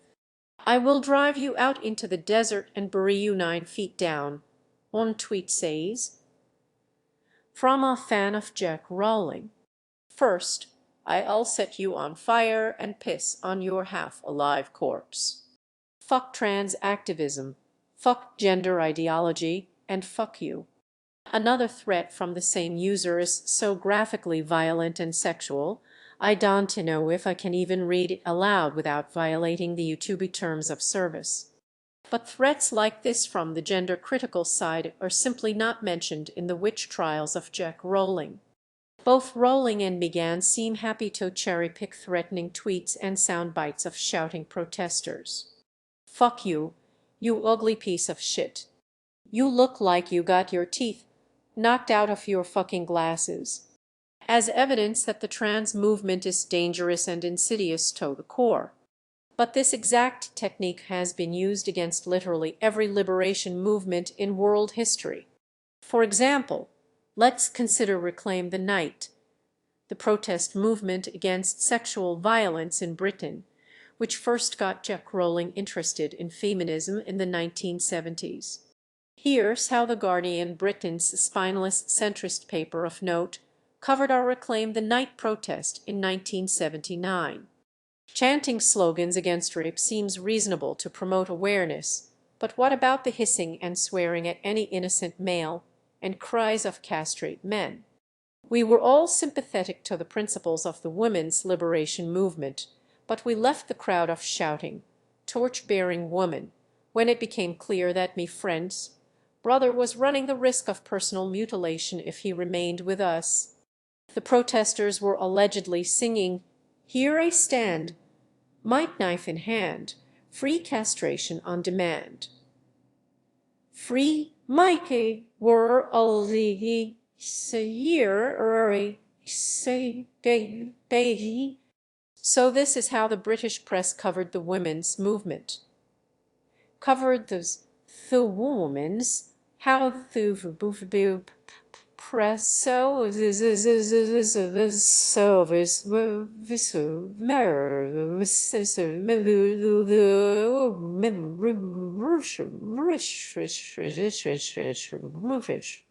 angry, torch-bearing women screaming, castrate men. Now, is that a fair representation of the women's movement? Should we judge every movement by its most militant extremists? Is it fair, say, to pretend that Valerie Solanas, who shot Andy Warhol, who advocated for male extermination in her Society for Cutting Up Men manifesto, is representative of feminism as a whole? Many anti-feminists over the years have done exactly that. But it's not fair, is it? So why does Rowling think it's fair to judge the trans movement by the worst things trans people have ever tweeted? I want her to choke on me fat trans dick. And I made excuses for you then. Basic for the then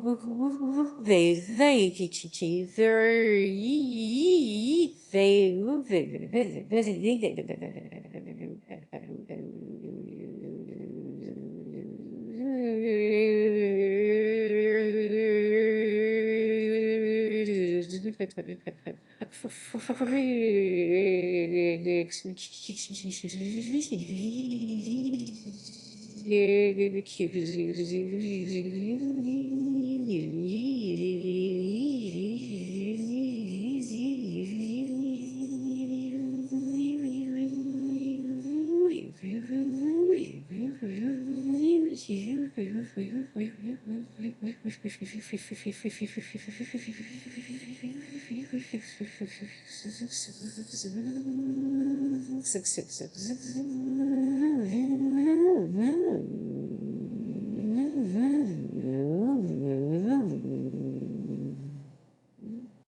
the fourth episode of The Witch Trials of J. Rowling, Meghan interviews New York Times columnist Michela Goldberg, who has written sympathetically about transphobic feminism.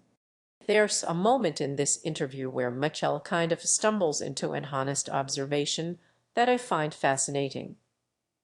This interview where I understand.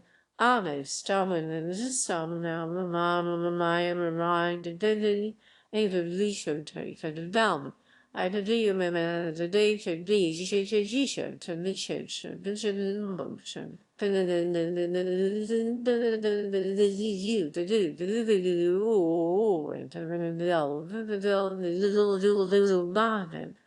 Right, I mean, I think you will often hear people say, I'm not gonna debate me basic humanity. And part of the difficulty is that there are indeed certain issues which we have sort of decided somewhat collectively with some sort of consensus are beyond the realm of debate. And I think that part of what is so difficult about this issue is that there are certain people who think that this kind of consensus can be imposed maybe as opposed to evolve organically. And so they resort of desperately trying to shore it up in the hopes, I think, that if they can, they will enjoy the same sort of assumed protection as other groups whose rights we've decided are not up for public conversation. I think the problem is that we don't actually have a consensus. So Michela correctly observes that the reason trans people are often reluctant to debate our rights is that we want the same assumed protections as other groups whose rights liberals have decided are not up for debate. But then Michela suggests that trans people have to debate our rights because there isn't a mainstream consensus that we deserve rights. I am really curious to know how Michela Goldberg thinks that past liberation movements have succeeded. Like, does she think that women's suffrage just evolved organically? Did suffragettes just have calm, civil conversations about whether women are intellectually capable of voting until all the misogynists were rationally persuaded? No, they stood up and demanded their right to vote, sometimes violently, especially in the UK. Like, people forget this, maybe because they were called suffragettes, which is kind of a cutesy name, but the suffragettes, they murdered people. They were suffragette terrorists. They broke windows, they bombed churches, they set fire to a theater. In 1909, a suffragette attacked Winston Churchill with a horsewhip. Queen shit honestly.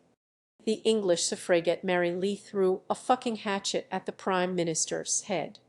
And my point is not to advocate terrorism or to excuse the terrorism of past movements. I think these kinds of tactics have tended to turn people against the movement.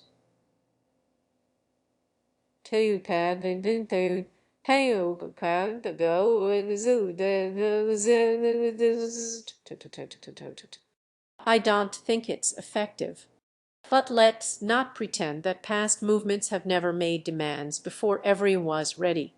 Because there never has been, and there never will be a time when everyone is ready. I mean, Mary Wollstonecraft published The Vindication of the Rights of Woman in 1792, and misogyny, in case you hadn't noticed, remains rampant. So there never has been a consensus about women's rights, and there probably never will be.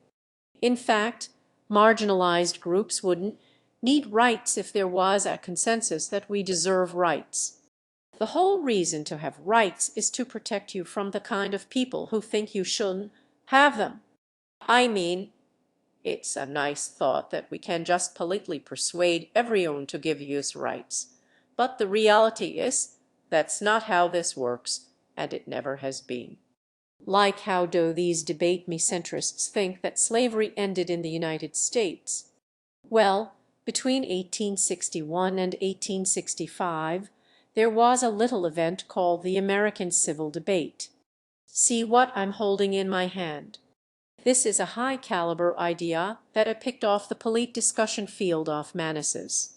Do you people think that American schools were integrated because all the white people in the South were persuaded that segregation is bad? No, dum-dums. Eisenhower had to send in the 101st Airborne to enforce that shit at gunpoint. And my point is not to equate alt-rights movements with black civil rights. I am aware that being a white queer person is not in any way equivalent to living in the aftermath of slavery. I'm just saying that there's this tendency to sanitize history and to imagine that progress was smooth and bloodless, that consensus evolved organically when it just didn't. And then people get the impression that current movements are somehow more militant than successful past movements when they just aren't. I am fighting what I see as a powerful, insidious, misogynistic movement, a cultural movement that was illiberal in its methods. And I believe absolutely that there is something dangerous about this movement, and it must be challenged. Why is Jack Rowling like this? Chapter 7. Why is Jack Rowling like this? Jake Rowling loves to quote radical feminist Andrea Dworkin, whom I've already mentioned a couple times in this video. I myself favor violence deeply. Dworkin is known for her extreme sex-negative views, which I don't agree with. But she was an interesting writer, one of those half-crazed savants who gets in your head, who you can't stop thinking about. In my opinion, Dworkin's best book is Right-Wing Woman, published in 1983, the era of Phyllis Schlafly and Anita Bryant. Right-Wing Woman is an analysis of why so many women are drawn to conservative politics, seemingly against their own interests. Anyone who's interested in understanding the gender-critical movement, a crypto-reactionary backlash disguising itself as feminism, should read this book. In Dworkin's analysis, the political right makes certain metaphysical and material promises to women that both exploit and quiet some of women's deepest fears. No one can bear to live a meaningless life. Women fight for meaning just as women fight for survival. And conservative politics promises women meaning. The right offers women a simple, fixed, predetermined social, biological, and sexual order. Form conquers chaos. Form banishes confusion. The gender-critical movement offers women a brutally simple understanding of sex and gender. A woman is an adult human female. Right-wing anti-trans activist Posey Parker has made this phrase into the motto of the gender-critical movement. Adult human female. It's on billboards, it's on t-shirts, it's on banners, signs, and tweets. Presented with the authority of a dictionary definition, it's rigid, it's orderly, it's immutable. There are no exceptions. There are no blurred lines. There can be no change. This mantra is a defense against the conceptual instability and chaos that gender criticals fear. The same fear that once drove homophobic women like Anita Bryant. It's just biologically that God made mothers so that we could reproduce. Homosexuals cannot reproduce biologically. Erasing the concept of sex removes the ability of many to meaningfully discuss their lives. Dworkin says, within the frame of male domination, there is a good reason for women to hate homosexuality, both male and female. Women are interchangeable as sex objects. Women are slightly less disposable as mothers. The only dignity and value women get is as mothers. Having children is the one social contribution credited to women. It is the bedrock of women's social worth. Without childbearing women, no, they have nothing. Homosexuality for women means having nothing. It means extinction. Substitute transgenderism for homosexuality and you will understand the gender-critical movement.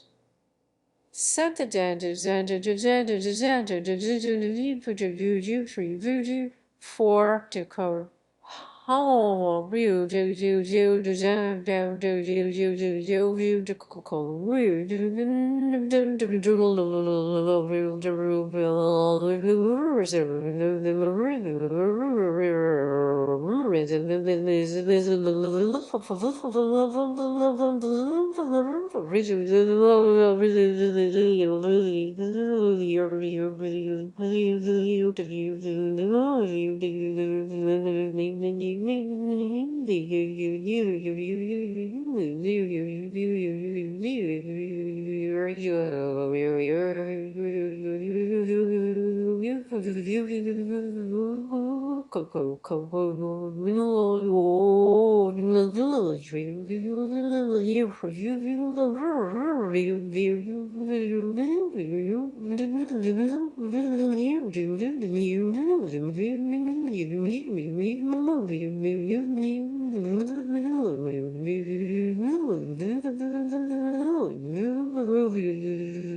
Jake, Rowling's definition of woman is this. The woman is the producer of the large gametes. The producer of the large gametes. Rowling says her primary concern about young trans men is the loss of fertility. Homosexuality, its rise in public visibility, attempts to socially legitimize or protect it, makes women expendable. The only thing women can do and be valued for will no longer be valued. Male homosexuality is especially terrifying because it suggests a world without women altogether, a world in which women are extinct. This exact fear appears frequently in gender-critical rhetoric. Trans activists erasing women. They re-erasing biological sex. They re-going to call us pregnant people. Confused girls are being robbed of their precious fertility. Trans women are going to replace biological women. As a woman, I feel threatened because biological men are aggressively replacing women. You will not replace us. Sometimes this paranoia ramps up to the point of obsession, and the results can be dazzling. In September 2022, Maya Forstater, who you all remember as the anti-trans activist whom Jack Rowling came out as a turf to defend, went on a full-blown Twitter rampage because the Hertfordshire County Libraries announced they were changing their children's storytime mascot from the Bookstart beer. If you want to know where this is going, strap in from the Bookstart beer to a bright, vibrant, gender-neutral creature called whoever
Are you enraged? If not, you haven't been spending enough time on Mumsnet. Maya tweeted the words of an indignant mother who referred to Talia, wasn't Tala, referring to Talia as a trans beer with they them pronouns, describing the mascot as ideological, creepy, and gaslighting. As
I cannot express how upset I feel.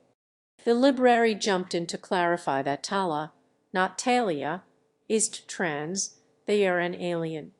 Maya then demanded to know how this alien was birthed. Did it hatch from an egg or was it born from a mama? Some people tried to reason with Maya. To real reason. Some people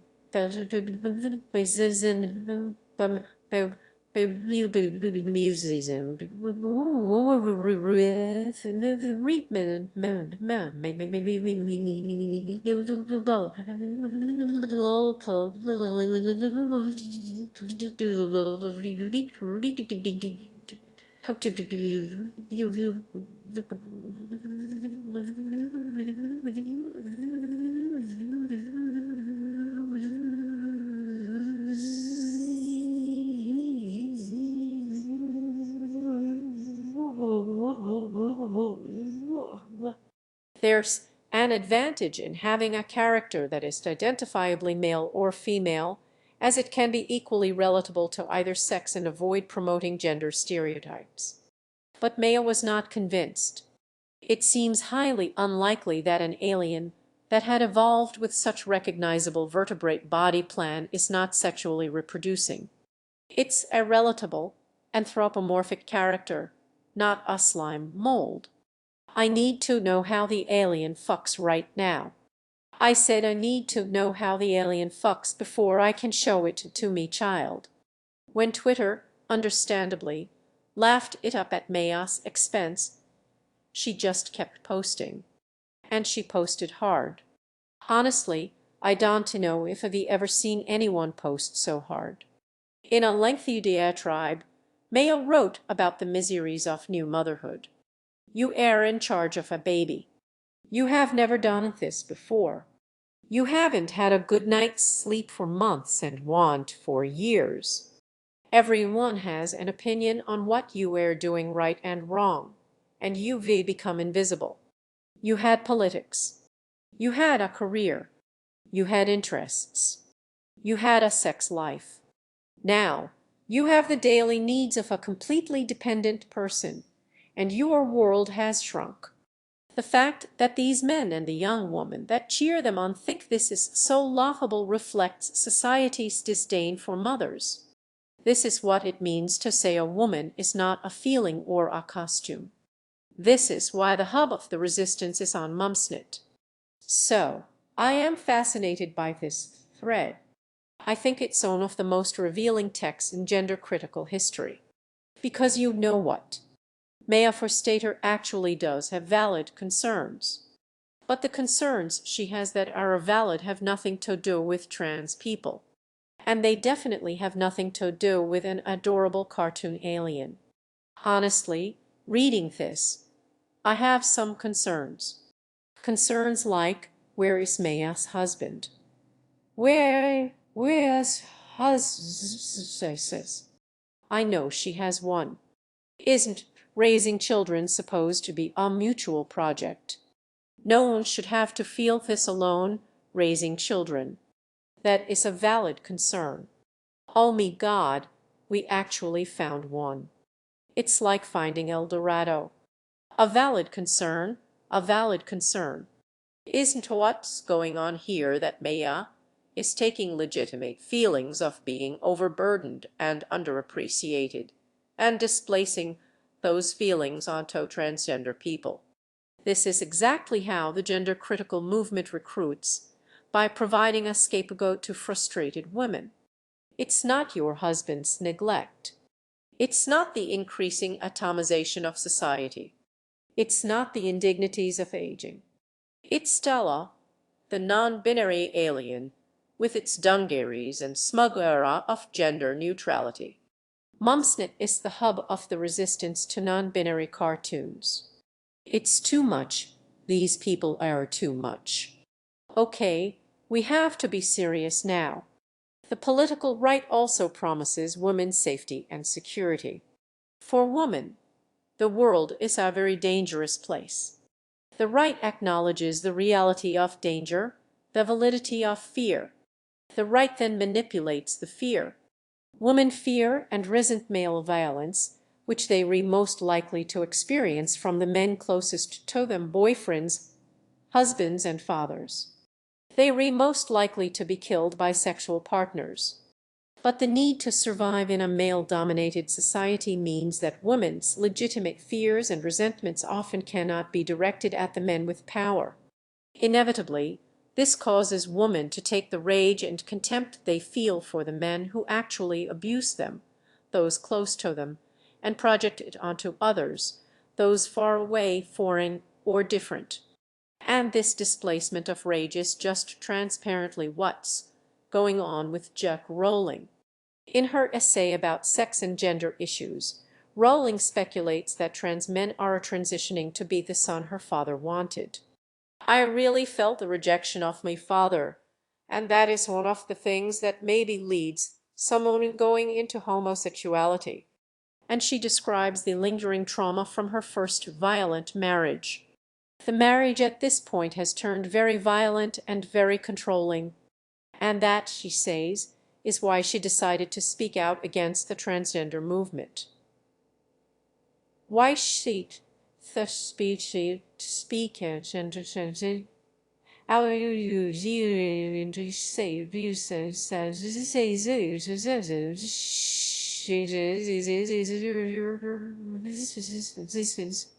if you try to understand this rationally, it looks like a total non sequitur.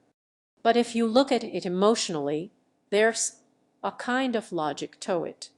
The existence of the dangerous outsider always functions for women simultaneously as deception, diversion, painkiller, and threat. Women cling to irrational hatreds focused particularly on the unfamiliar so that they will not murder their fathers, husbands, sons, brothers, lovers, the men with whom they are intimate, those who do hurt them. In the 1970s, many conservative women displaced this rage onto lesbians, the threatening outsider of the day. Dworkin attended the National Women's Conference in 1977, where she spoke to a lot of women about their fear of lesbians. Right-wing woman consistently spoke to me about lesbians as if lesbians were rapists, certified committers of sexual assault against women and girls. To them, the lesbian was inherently monstrous, experienced almost as a demonic sexual force hovering closer and closer. She was the dangerous intruder, encroaching, threatening by her very presence a sexual order that cannot bear scrutiny or withstand challenge. It's almost surreal to read this because of how precisely it describes how gender criticals talk about trans women. Pronouns are like rohypnol. They dull your defenses. They change your inhibitions. They re-me too. Now, it's true that trans-exclusionary radical feminism began as an offshoot of far-left lesbian separatism, with academic feminist Janice Raymond writing in 1979 that transsexualism should be morally mandated out of existence. But the gender-critical movement was always destined to become a right-wing movement because it has the structure of a right-wing movement, taking woman's fear and rage toward familiar men and displacing it onto an unfamiliar outsider. The momentum behind this is just too ripe an opportunity for conservatives to pass up. As Dworkin says, because women so displace their rage, they are easily controlled and manipulated haters. Women require symbols of danger that justify their fear. The right provides these symbols of danger by designating clearly defined groups of outsiders as sources of danger. In the 2020s, anti-trans bigotry has become a keystone of conservative party platforms, both in the book, where Lee Anderson, deputy chair of the Conservative Party, predicts that the next election will be won on probably a mix of culture wars and trans debate, and in the opus, where the ECLU is currently tracking more than 450 anti-bills, including more than 130 gender-affirming care bans, 51 trans sports bans, 40 drag bans, 29 trans bathroom bans, and 21 bans defining trans people out of the law. Republicans have escalated anti-trans rhetoric to eliminationist extremes that have most trans people in this country living in a constant state of fear for our future. Transgenderism must be eradicated from public life entirely. The left is attacking our children, pushing sex talk, transgender extremism, and noxious politics in our schools. We should reject this demonic assault on the innocence of our children and stand fast against leftist efforts to mutilate their bodies and minds. Stop confusing our babies with your groomer gender ideology. I will revoke every Biden policy promoting the chemical castration and sexual mutilization of our youth, and ask Congress to send me a bill prohibiting child sexual mutilation in all 50 states. On day one, I will revoke Joe Biden's cruel policies on so-called gender-affirming care. Ridiculous. I will sign a new executive order instructing every federal agency to cease all programs that promote the concept of sex and gender transition at any age. A few gender criticals still want to insist they have nothing to do with right-wing anti-trans bigots, like Helen Lewis. I mean, TERF is basically witch, who attempts in her interview in The Witch Trials of Rowling to distinguish between the transphobia of the far right and that of feminists. I think the hardest thing for outsiders to understand is that there are two different arguments going on. One is the traditional conservative right argument, which is anti-belted. The other one is a criticism from the left in which it says sometimes male people and female people have different interests, no matter how the male people identify. But as a trans person, I don't care whether you justify your transphobia in the name of protecting women or protecting children. Whether it's radical feminist Janice Raymond calling for transsexualism to be morally mandated out of existence, or conservative Catholic Michael Knowles calling for transgenderism to be eradicated from public life, is the same repulsive bigotry to me. And in any case, the gender-critical movement has recently reached an implicit consensus that they were mostly done pretending to be feminist. The rising star of the movement, Posey Parker, Aka Kelly Joaquin Menschel, rejects feminism entirely. Do you call yourself a feminist now? No. Did you ever call yourself a feminist? I probably did for a short time. For a did for a short time.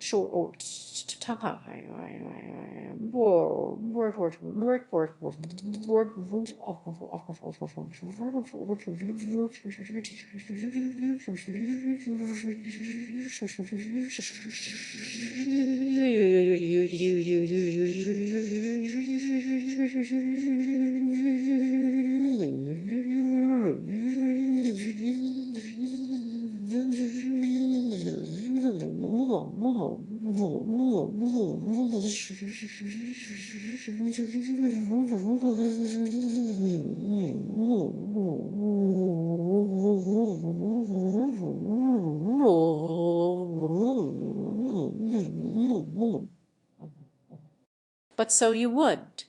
I said like a Julie Bindel type feminist. No, well, some feminists.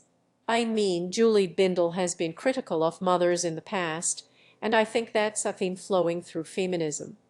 I'm not a feminist. I'm not a feminist. This is not Andrea Dworkin. This is Phyllis Schlafly. Parker's campaign is currently funded by the right-wing PAC. PAC came along and said that they would sponsor our events and cover all of our insurance throughout our whole trip, which is really kind of them. But what we would need to do is we would need to show that we were working for them, working with them.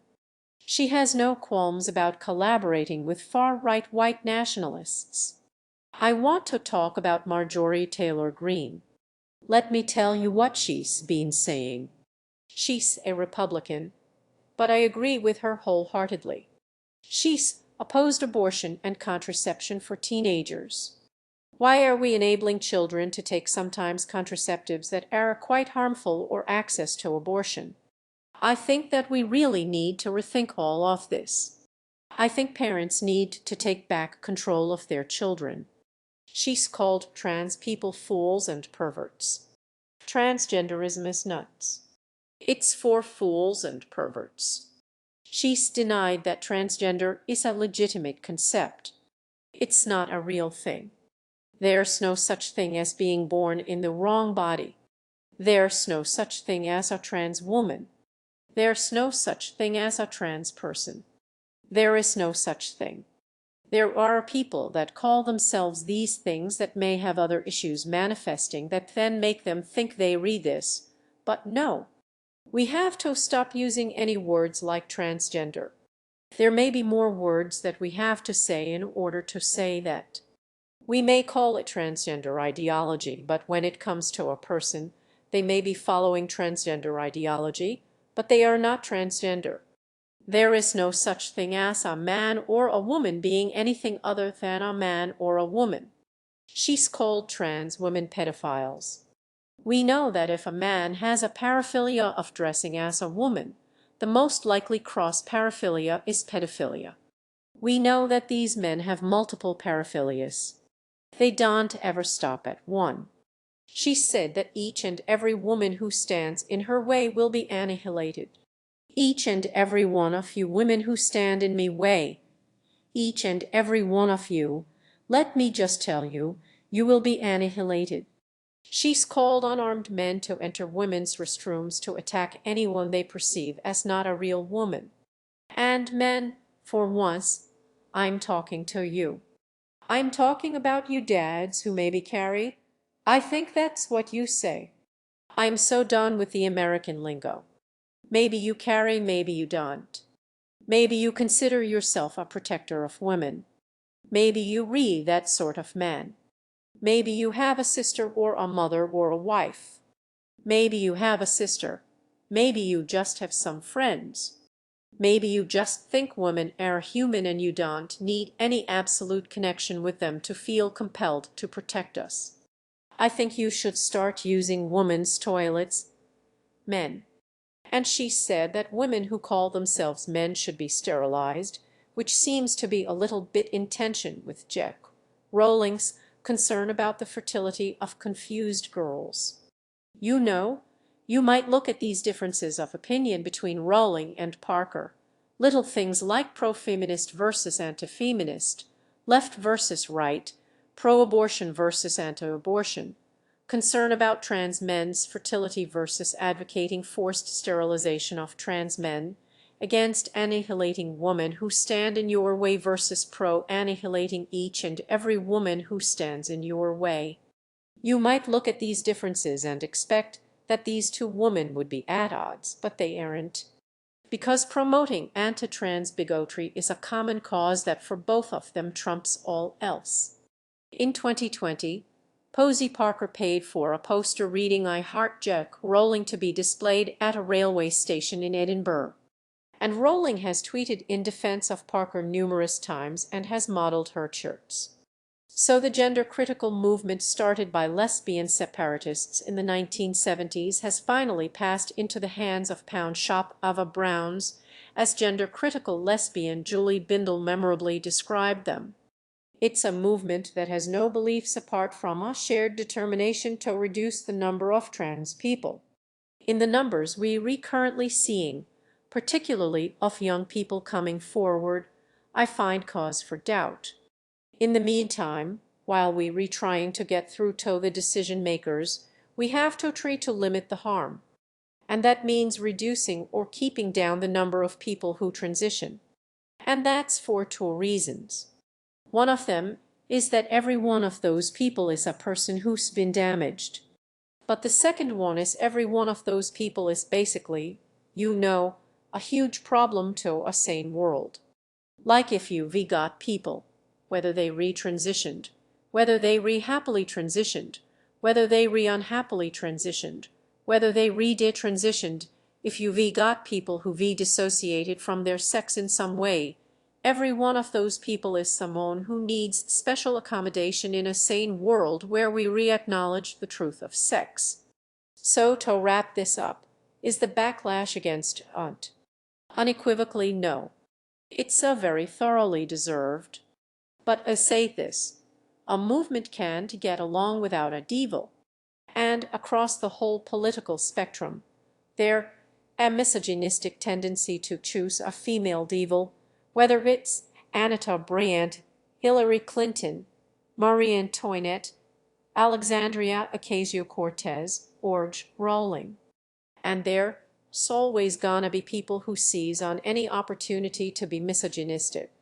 So we would advise trans people and our allies to keep in mind that a Rowling is not the final boss of transphobia. She's not our devil. The devil is the Republican Party, the Conservative Party. The devil is patriarchy. It's the right-wing men who will be the ones to put gender-critical theory into brutal practice. Anita Bryant, Posey Parker, and Rowling here, to borrow a term from TERFs. Handmaidens. TERFs are the real handmaidens. They were useful idiots who put a concerned female face on the patriarchal violence against trans people that will ultimately be enacted by right-wing men. I call on men to consider themselves decent human beings to call out the deviants among them and eradicate these monsters from society. And Megan Phelps Roper and Centra Slaker are wrong that civil conversation can resolve this. Call out the deviants among them and eradicate these monsters from society. People like Michael Knowles and Ron DeSantis and Donald Trump cannot be persuaded. They have to be defeated. As for what to do about Rowling, honestly, let's all just block her. Open up Twitter right now, go to her profile, and just block her. Problem solved. Like, don't harass her, that doesn't help. But also, I wouldn't wait for her to change. She's gone down what I call the bigotry whirlpool. The deeper you go in, the harder it is to leave, for the same reasons that it's hard to quit a cult or scam. To quote video essayist Dan Olson, one of the most insidious elements of a confidence scam is that the victims who invested the most are often the most passionate defenders because shame is a powerful force in the human psyche, and they can't bear the shame of admitting they were tricked. Reformed bigots have to face not only the shame of being dupes, but also the guilt of having devoted years of life to harming vulnerable people. This is something Meghan, to her credit, faced head-on. If we were wrong, then I had spent every day of my life industriously sowing doom, discord, and rage to so many, not at the behest of God, but of me grandfather. I had wasted my life only to fill others with pain and misery. Most bigots cannot stand to face this moral sunk cost. It's why an obsessive bigot like Graham Linehan, whose all-consuming hatred of trans people has ruined his life, cost him his marriage, and left him alone to tweet about destroying gender ideology minutes before midnight on New Year's Eve, feels psychologically compelled to insist with ever more certainty that trans people are not just delusional or dangerous, but are all demonic perverts and enemies.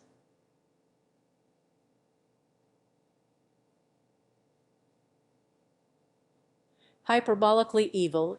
Well, they justify his self-immolation. Cruise. So, well, well, well, so, well, so, well, well, well, well, well, well, well, well, well,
They took everything from me, you know. They took me family, you know. And I just said, no, hang on a sec. Stop calling these women TERFs. Stop sending them abuse. Let them speak. And for that, they just destroyed me. Do you honestly feel destroyed? No. Because the one thing about this that keeps me going is that I know him right, you know. I know him right. As long as he stays here in the bottom of the whirlpool, he never has to face that he's ruined his relationships and wasted years of life because he just couldn't let it go. And if Rowling doesn't log off soon, this will likely be her fate as well. I guess what I am really trying to say is Harry Potter's dead to me. I'm switching to Twilight. Well, at least it's a fruit pie.